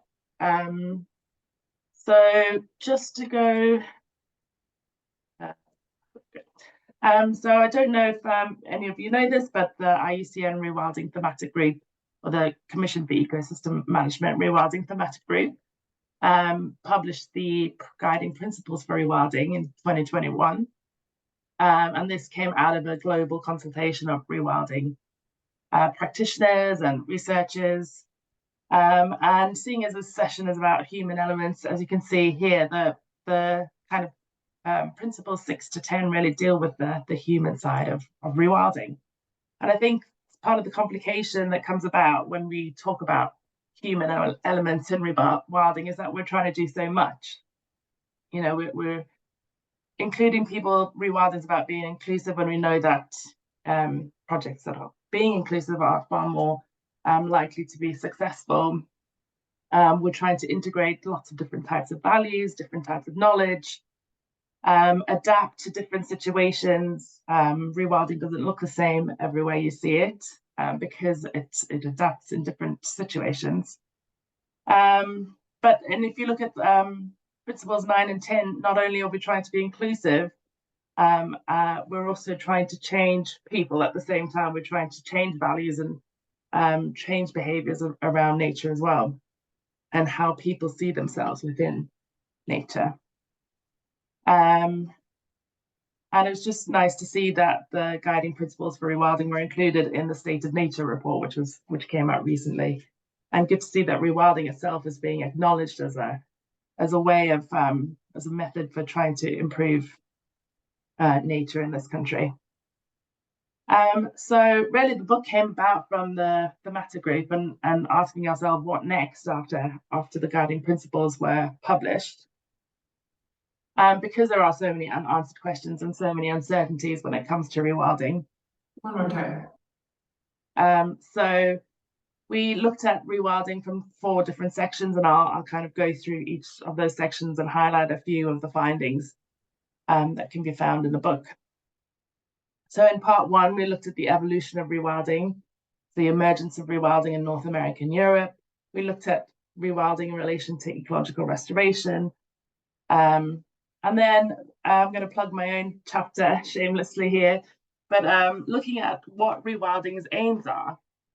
And in the literature, these often focus on the ecological aims, so trying to achieve natural autonomy in ecological restoration. But what the study found, and we looked at 60 different rewilding people from around the world, practitioners and researchers, that not only is rewilding about restoring ecology or ecosystems, it's about achieving change at systemic or landscape levels, as well as some socio-cultural aims. So at a landscape level, we're looking to achieve resilient, sustainable, and wild landscapes or social ecological systems.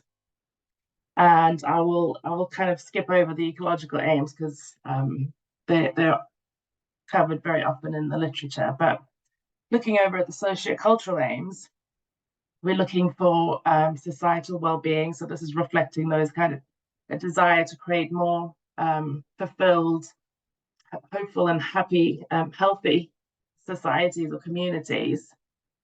So not just in terms of livelihoods here. So that's often kind of advocated for by, for example, Rewilding Europe, talking about tourism.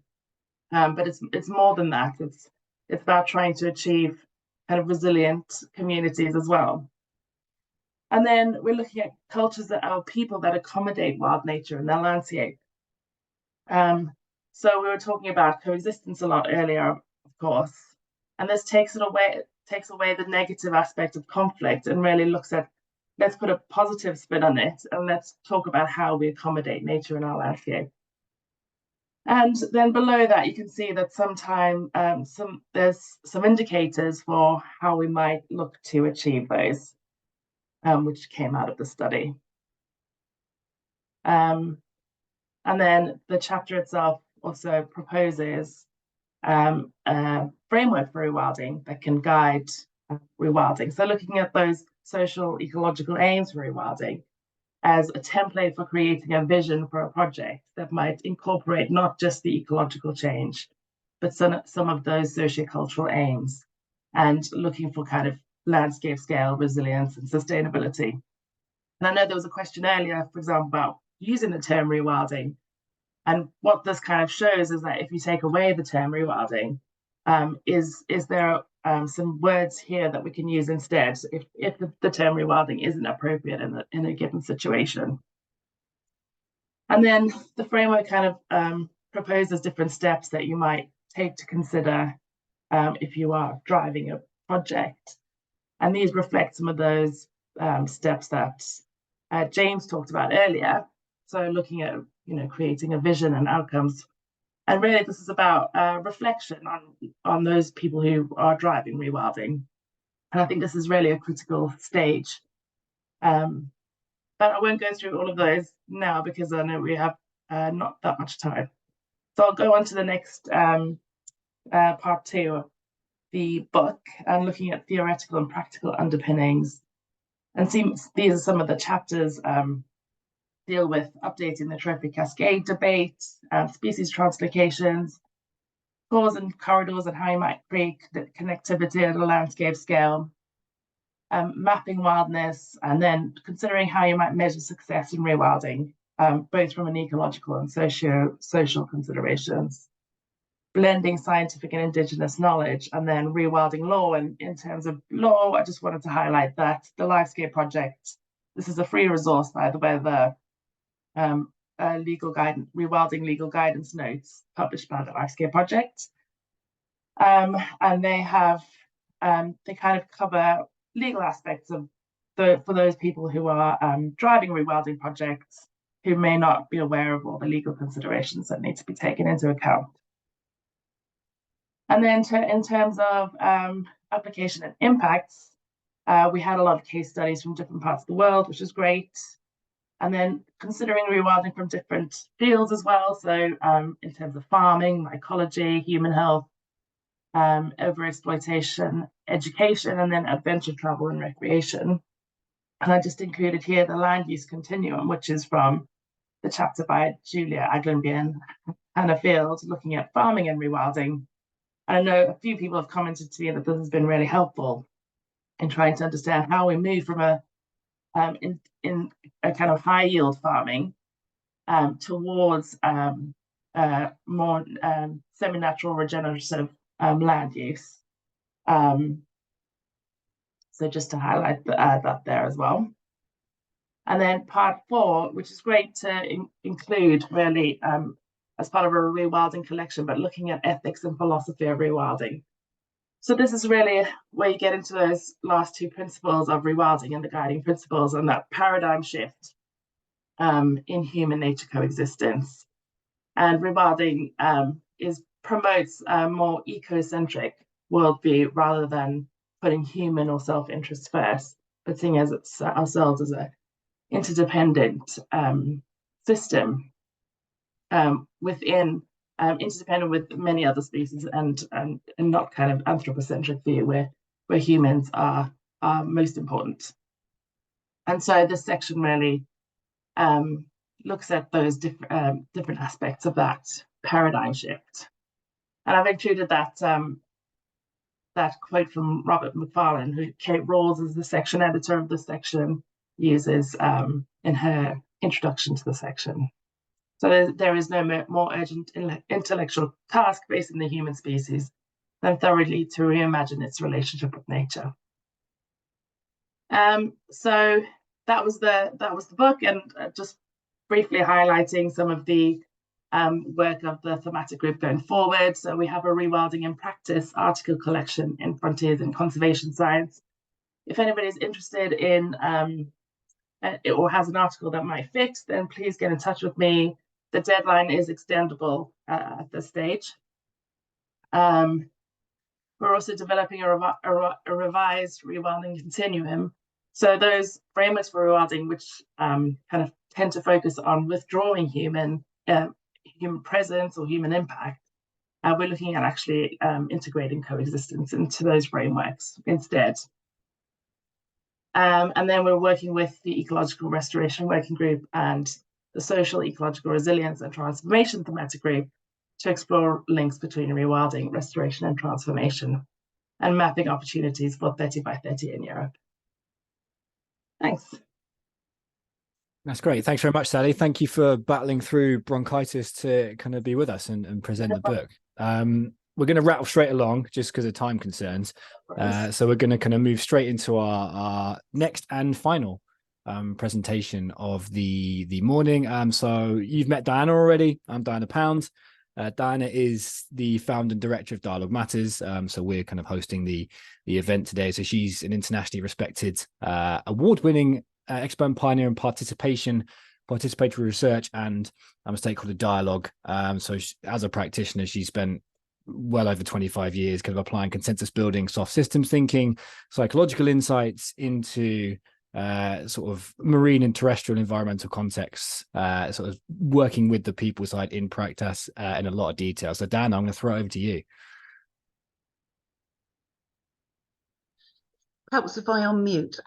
So thanks, Sam. I didn't know what you were going to say. I feel all blushed and embarrassed now. Okay, so I'm going to scootle through some things about, other people. Are they the problem or the solution? Some benefits of going beyond engagement, which I think we've heard quite a lot about already, but I hope maybe going to synthesize that a little bit.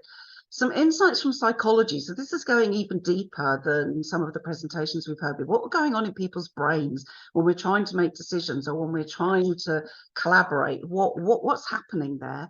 And I'm just going to give a couple of slides, few slides about what we think of as great practice dialogue. So first of all, are other people a problem or a solution? And I've heard over the years some really difficult things said by conservation. My background is nature conservation and environmental management, but I've heard conservationists say some very difficult things towards other people. So I won't say exactly when and where, but many years ago, I heard a national conference ahead of one of the public bodies say in a marine context, where fishermen and women were present, fishers are rapists of the sea. And that was said just before we were going into some dialogues about where might good places be for marine conservation zones, where fishers would have been very key very key stakeholders. So there's this sort of language of othering that people can give, and where other people who are not us are somehow seen as the problem. And I will read these out because I know that for some people with different neurodiversities, some people like to read it, so just don't listen to me, and other people need to hear it and take in information by hearing it. So I will just read it out. So some people think, if we think people are the problem, or do we think they're part of the solution? So it goes from those other people, they just get in the way of what we want to do, they drain resources, or do they bring resources, ideas and information for something better? Science and technical knowledge is the only way of knowing and to determine the outcomes. To many forms of knowledge are valuable, including those held and understood and experienced by other people. Telling others what to do, to listening with an open mind, pushing others to change to the way we want them to be, or the things we want them to do. When I say we, I mean kind of environmentalists, or work with others to agree change. Formal approaches to informal approaches. I don't mean not designed and structured, I mean just where you're building relationships in an informal way. From our ideas to actually our ideas are best, to the best ideas are the ones actually we can all actually make happen and start implementing and bringing about change that benefits many people and nature too, of course. From experts know best to actually we're all got specialist knowledge that we can bring, whatever that is, and we need to function like partners and allies. And that I'm an IUCN commissioner, and this comes from the Commission on Communication, Education and CEC, yes, Education Communication. And this was at a workshop we were all at together in 2003, and these authors presented this, and that environmentalists, they claim that the greatest threat to biodiversity conservation in the next century, leaving aside climate change and sea level rise, the things that are locked in, the greatest threat to biodiversity conservation is the attitudes and values of conservationists. And I'd only just a few years earlier left being fully employed by a conservation body, and I felt very defensive about that at the time. But it is actually with great sadness, I have to say, that in some of the dialogues we've facilitated, we do see people still functioning on the left-hand side. So I want to now talk about, okay, so if we start seeing people as you know, that we want to work constructively with others and not have that negative view of others, then what are the benefits of going beyond engagement to participation? So by engagement, I mean engagement which is where you're involving other people to educate them, persuade them, inspire them, charm them, that what you think is the right way forward is the optimum way forward, to participation where you're helping to shape and influence and make decisions together. And the benefits include embracing different worldviews. So this comes from the IPBS, or some called it IPBES. I don't know how you pronounce that acronym in your space. And it's talking about these different ways that people relate to nature. So there's living from, so we see the river as a resource, living in the riverine landscape, living with the riverine species and habitats, or living as the river is part of us. And I think they've got one missing, which is that we see ourselves as part of the river landscape. And depending who you are and what your culture is and what your upbringing, your education, you'll have very, very different ways of connecting to nature. And how do we embrace and bring all of that together? So working with others does that. Then we've got embracing local knowledge and values, and we've heard about that. But there's some interesting research that the distance between the environmental specialist and a particular place inevitably brings, I mean, like sometimes I think science shows us things we kind of know intuitively, we recognize it when science reveals it, sort of thing. We think, oh yeah, that's true. So different views of the risk and rewards of any change, far less detailed knowledge of the place and how people use it and experience it on a day-to-day basis, and less emotional, spiritual and cultural connection to the place. And as a result, it's easier to make insensitive changes or not be concerned about the impact of changes on others. Holistic view. Juliet had this slide, different version of it, but the same slide, which is about, it comes from an ancient Indian fable, but it's about different people perceiving an elephant. These blindfolded people are perceiving an elephant, and they're perceiving it. Some person says it's a rope, no, it's like a trunk, or it's like a snake, or it's like a brush, or the person off to the right is saying, oh no, it's soft and mushy. So people are having very different perceptions of what is an elephant, and it's only when we bring all the different ways of knowing about something that we can really begin to sort of get a better sense of what it is. So if you want a holistic view, you need to bring people with the different knowledges to avoid the risks of that narrow linear thinking, understand some systems thinking, so causal links between social, cultural, economic and ecological outcomes, and how interventions in one part of that will have knock-on effects elsewhere. And working on solutions where you can see more of the wider system, so avoid, or more likely to avoid, negative and unintended consequences, and avoiding those short-term benefits at long-term costs. So more people, more holistic view. The benefits of sharing power. Now we get to evaluate, we've evaluated about 46 participation processes so far, and the claims that are made for participation are very ambitious and often not likely to be realized by the way they're going around, the way they're connecting with other people. So if you're just giving people information, I'm going to start at the bottom of this slide. If you're just giving people information to raise their awareness and persuade them that what you think, you know, your vision or plans for an area or a species are just wonderful, then actually you're not going to generate a lot of social capital, which is the trust and glue that holds sort of groups together to achieve something. You're not going to have this wide knowledge sharing. Decisions won't be better informed. You're not going to get integrated solutions, and you're not going to build commitment to action. If you gather information to develop your own understanding, maybe a little bit more of that. If you consult because you're open to influence, a bit more of that. And if you share decision making with others in an equitable way and a well sort of managed way, then you maximize out the benefit of those things that are so often claimed for engagement. You're likely to get to wiser and creative decisions. So this is from different bits of research. So wise decisions result from diverse knowledges. People are more open-minded and more creative if they're working safely in a diverse setting. So with people who understand and see things differently to them. Sharing power with others makes a significant difference to the quality of environmental outputs and outcomes. And people are more willing to accept outcomes that are not their own first preference if they think the process by which the decision has been made is legitimate. And you're also at risk of causing social and psychological shock. And there's this deep connection that people have with the place they live in and how they know that place. So even, for example, if it was a park at the edge of an urban area that would, from an ecological perspective, be ripe for the opportunities for increasing greater biodiversity and managing flood risk and having more nature in it, but you're changing it from it being the park that is known and familiar and embedded in people's memories of family times there and fun events, you're still causing a shock to them. You're still bringing about something that can cause deep trauma, because if you're psychologically connected with a place and then how that place looks or functions is being radically changed, that feels like a deep psychological shock to you. And there's this word solastalgia that's sort of coming more and more into use, which is about the emotional existential distress, pain, suffering and grief caused by a change to your environment. Now that's, you know, I think those of us who work around environment and nature, we're feeling that an awful lot all the time with all the losses that we see and we have to sort of live with and experience. But we need to understand that other people will experience that if you're going from, you know, going from an open landscape to a treed landscape, or you'll be wetting a landscape, or you're introducing some species that weren't there before. That is still, for those who know and connect with that landscape, that's still a change. So they can still experience these feelings.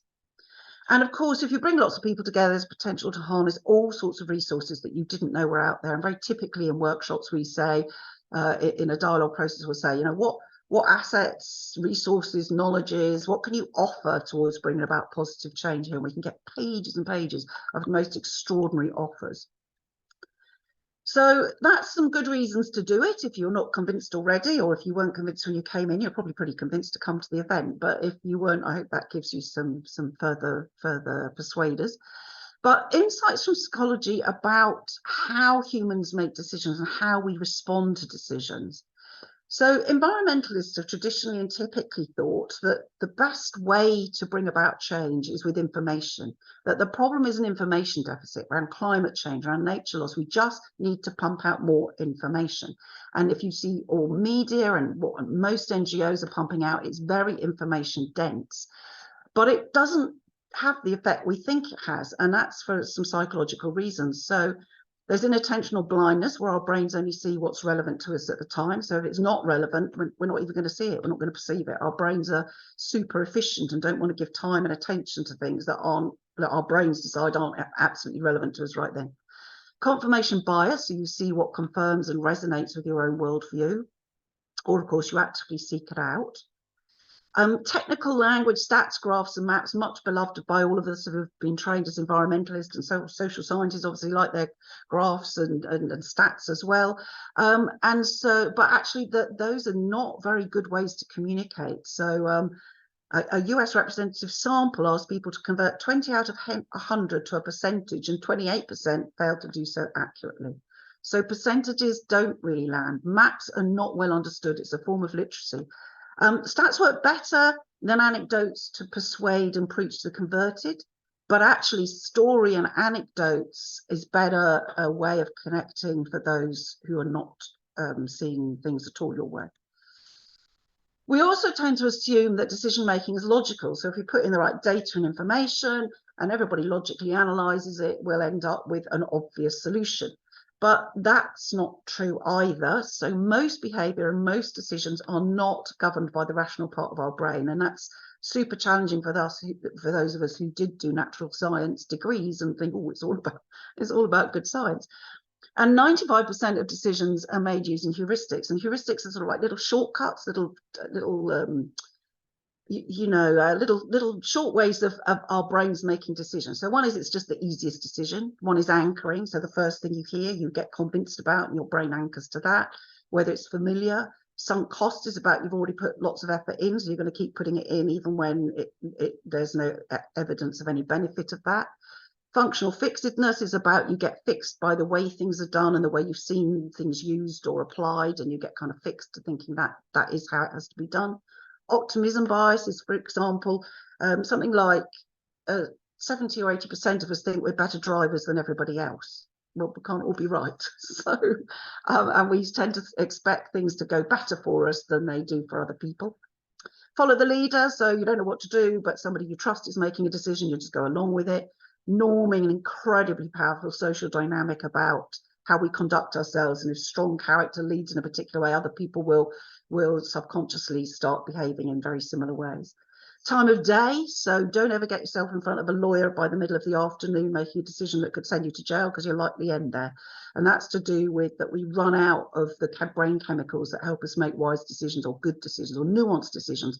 And if you're in a very high decision environment, then you start running out of them. And there's a suggestion that judges do that by about mid-afternoon in a difficult law case.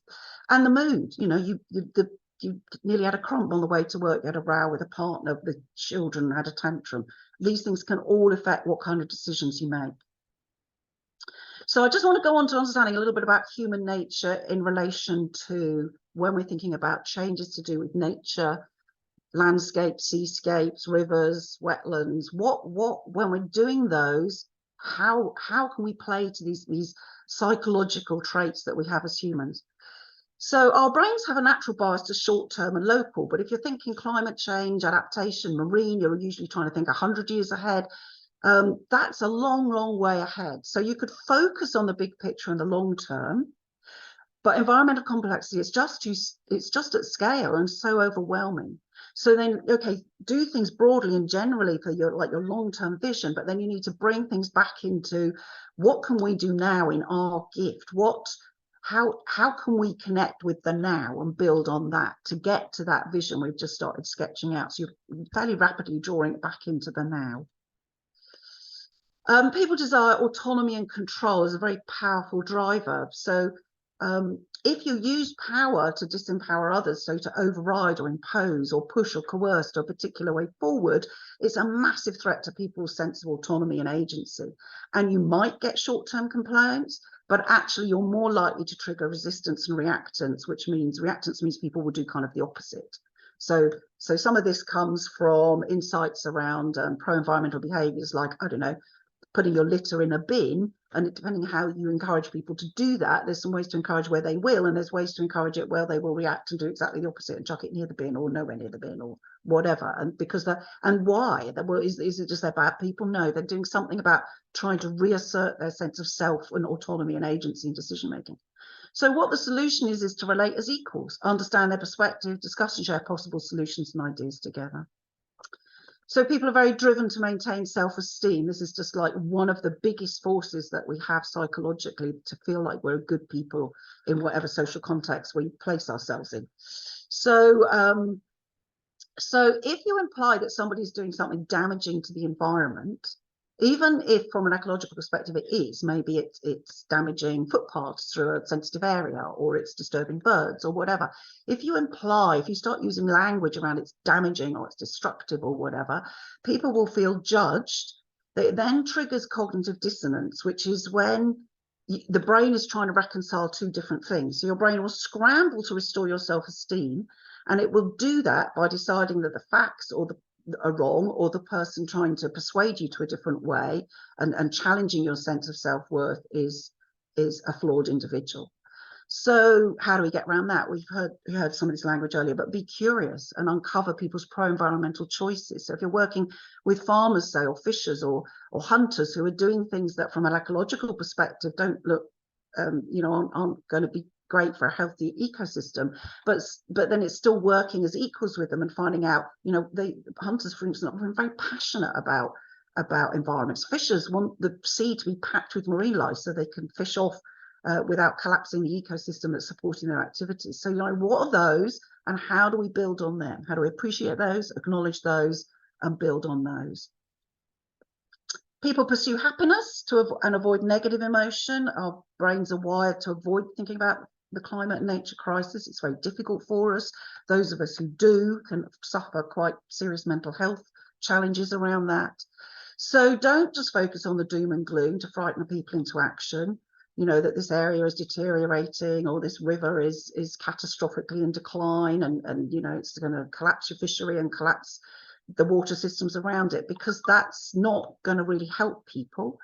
It can trigger a feeling of threat and fear. And then again, so tell stories of success, tell stories of progress and hope. to motivate an action. And then there's a whole bunch which we function as groups. So there's a desire to be part of groups with a good reputation. So using them or us language can alienate others. It's criticism from the outsider. So again, work respectfully with others to develop shared views of what needs to change.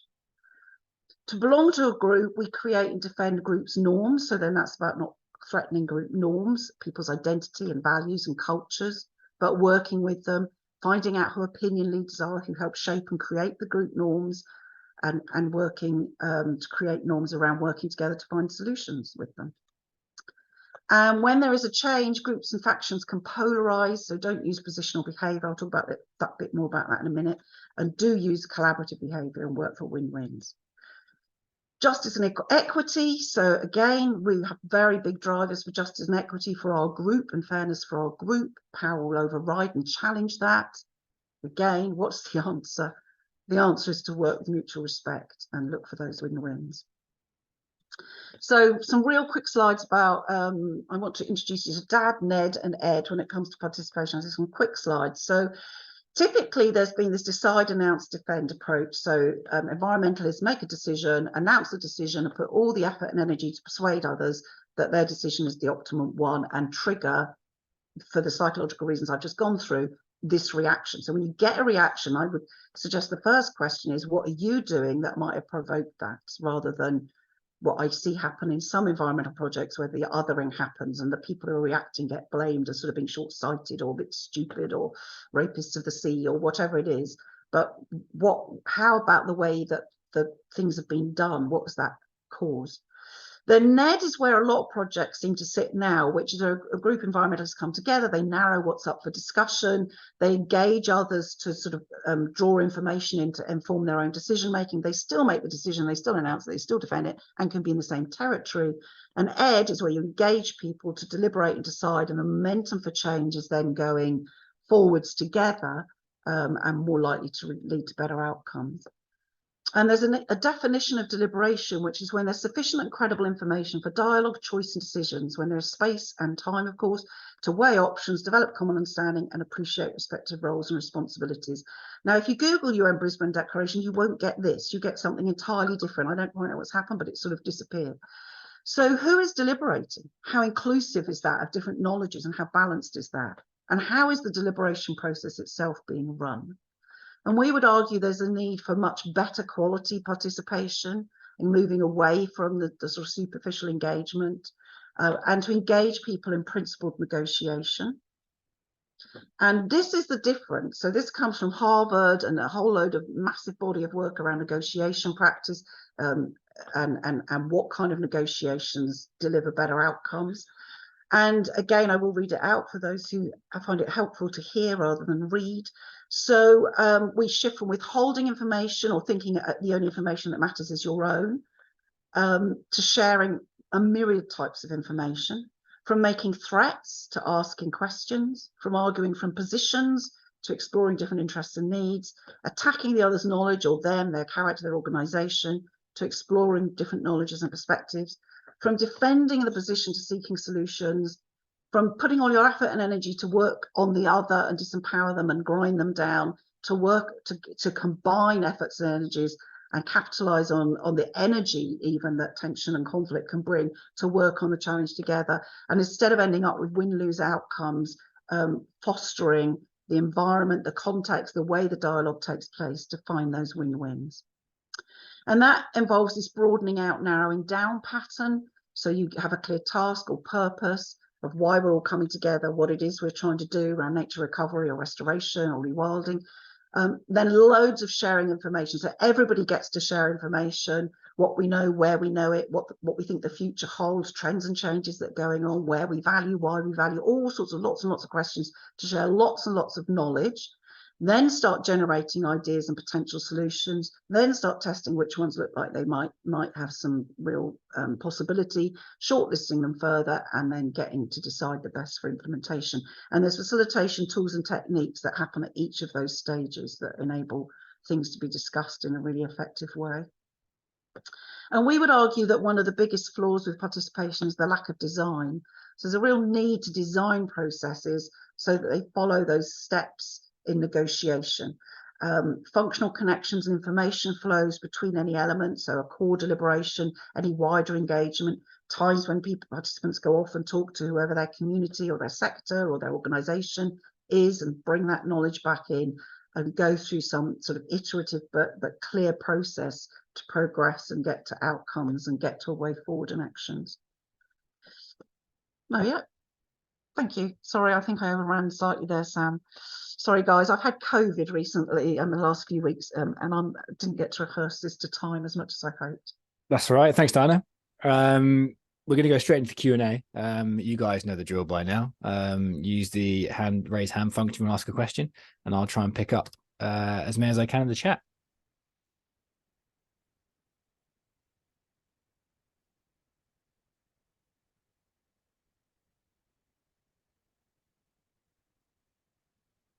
Bex, I can see you've got your hand raised there. Hi, thank you ever so much, Diana. I think this sort of links back to something you said right at the beginning of the day about scientism, but also the word science has cropped up quite a few times. Obviously, science is an umbrella of many fields, so physical sciences, natural, social, human health, veterinary, there's a big long list. But I'm just intrigued to think about how much when we're using the word science in terms of thinking about evidence, we're talking about maybe not the full suite of those fields. And for transparency, I work to support people to engage more with the social sciences within conservation, which Diana knows my bias on that question. But just interesting having heard it come up today. I'm wondering, and I'm also recognizing that that's before we get to other types of evidence and knowledge beyond science. Yeah, absolutely. And what even is science? Like I once worked with a fisherman who didn't have literacy, but he made observations and he sketched out a little map of where he did things. Is that not science? He's got a theory about how things are changing and he's creating evidence and he's making decisions based on it. Is that like what do we mean by science? But for sure, whenever we're in so as professional designers and facilitators of participation, the number of times when we're in the sort of scoping discovery stage to sort of scope out the context in which we're working, and people say it's got to be evidence-based decision making, and we say, okay, so to talk a bit more about the evidence, whose evidence counts and what kind of evidence are you talking about? And it is majority of the time, it is, as you know, Bex, it is natural science. It's natural science graphs, data, stats, maps.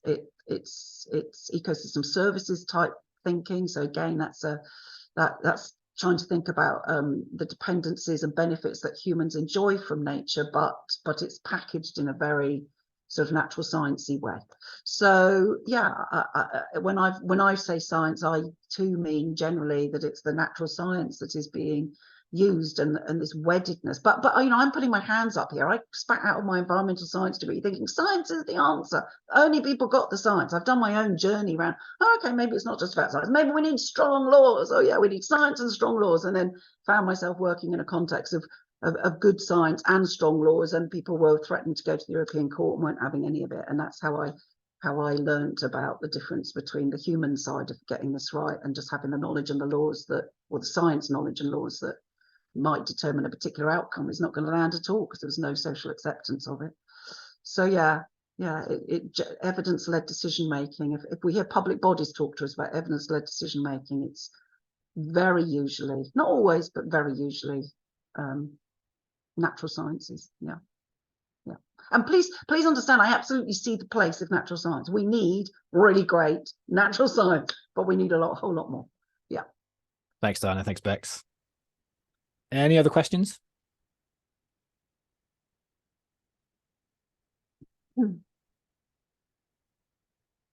Nothing's popped up in the chat so far. Can I just pick up on something else that is going on in the chat then that I wanted to say? Sure. So in the chat, there is some chat going on around hearing nature's voice. And I'm working internationally with people around how do we do that? How do we hear nature's voice? And we were doing a dialogue not very long ago, about 6 months ago, where we actually said to those present, if nature in these locations could speak, what would it say? And the room was packed with scientists, NGOs. It was about working in an international context. So they were mostly natural science trained people of one sort or another, public bodies. And we made it very safe for people to respond to that question so that they could do it in ways that nobody saw them doing it. And the results were unbelievably moving. They were a whole completely different way of connecting and hearing than the science and stats and policy language that had been going on throughout the rest of the workshop. But I've also been asked by a couple of wilding projects about the voice of nature in wilding, and in one it was a particular species they wanted to have a proxy. It would obviously be a human proxy being the voice for that species. And I said, well, look, as a neutral facilitator, you know, just as I'd want to make sure there's a conservationist and a farmer and a tourist and young people and local people and all different kinds of knowledge to shape the future of a landscape, then that equity would also have to apply if we were going to start having proxies of nature. So it would need to be that species, its prey, its competitors, its, you know, maybe the forest in which it lives. I don't know. If we go, I mean, I'm super interested. We've got all sorts of ideas, not yet. We're going to do something just before COVID, and then budgets were, you know, the whole project stopped and we didn't get to do it. But I think, yes, I absolutely, let's hear the voice of future generations. Let's hear the voice of nature. Let's hear the voices that nature is already giving us. So things like that we make assumptions about animals where they're distributed now, like there was a whole thing about sea eagles and thinking they were an upland species when actually it's just that's their marginal bit, that the last bit they've managed to hang on to. So let's hear what animals and species are communicating in the way they're functioning. But if we are going to hear the voices of nature, and I'm trying to do it more attentively, still through our human imaginations, of course, then there's some guidelines we've developed about how to do that. So just throwing that out there. Thanks, Dan. I'm just gonna take a question from Adriana and then throw it over to Ross for the next breakout sessions. Adriana, I can see your hands up there. Oh, Adriana, I think you're on mute. You're on mute, yeah. Now, yeah, I was thinking about the relationship with nature, and then Diane started talking about it. But I think there is something more systemic that our work doesn't touch or touch less, which is the fact that a lot of the problems that are causing infringement of people into the wild environments and conflict and whatever has come from the market economy, population growth and consumerism. So it's much more systemic and cultural. And at the same time, you've got traditional and indigenous cultures where people are resisting these forces. And they actually, when we talk about human nature, it maybe is not as universal as that, because these people come from a very different set of values and relationship with. So are there ways for us to enable more their ways of life to continue protecting the relationship with nature that's not aggressive and exploitative, that causes the problems that we are trying to fight from a conservation biologist, social science point of view? It's a very large question. I don't know how to respond to that, but this is on my mind. No, I think well, I've got a couple of quick responses, but my goodness, that's a ginormous thing. So I wrote an opinion piece of something called the Transformation. I think it's called the Transformations Network. It's a global thing. And because there was a piece on there about that we've kind of got to change the, as you say, the systemic system, which is so overstressing and breaking through all the sort of the sort of boundaries or for life on Earth. And I say, yes, hooray, let's go for it. But we, at the same time, we can't like there's a species going extinct next week or today, probably somewhere. So we still have to be working within the system to be looking after what we've got long enough for the broader, wider systems to change. And that's a real tension that I have in myself.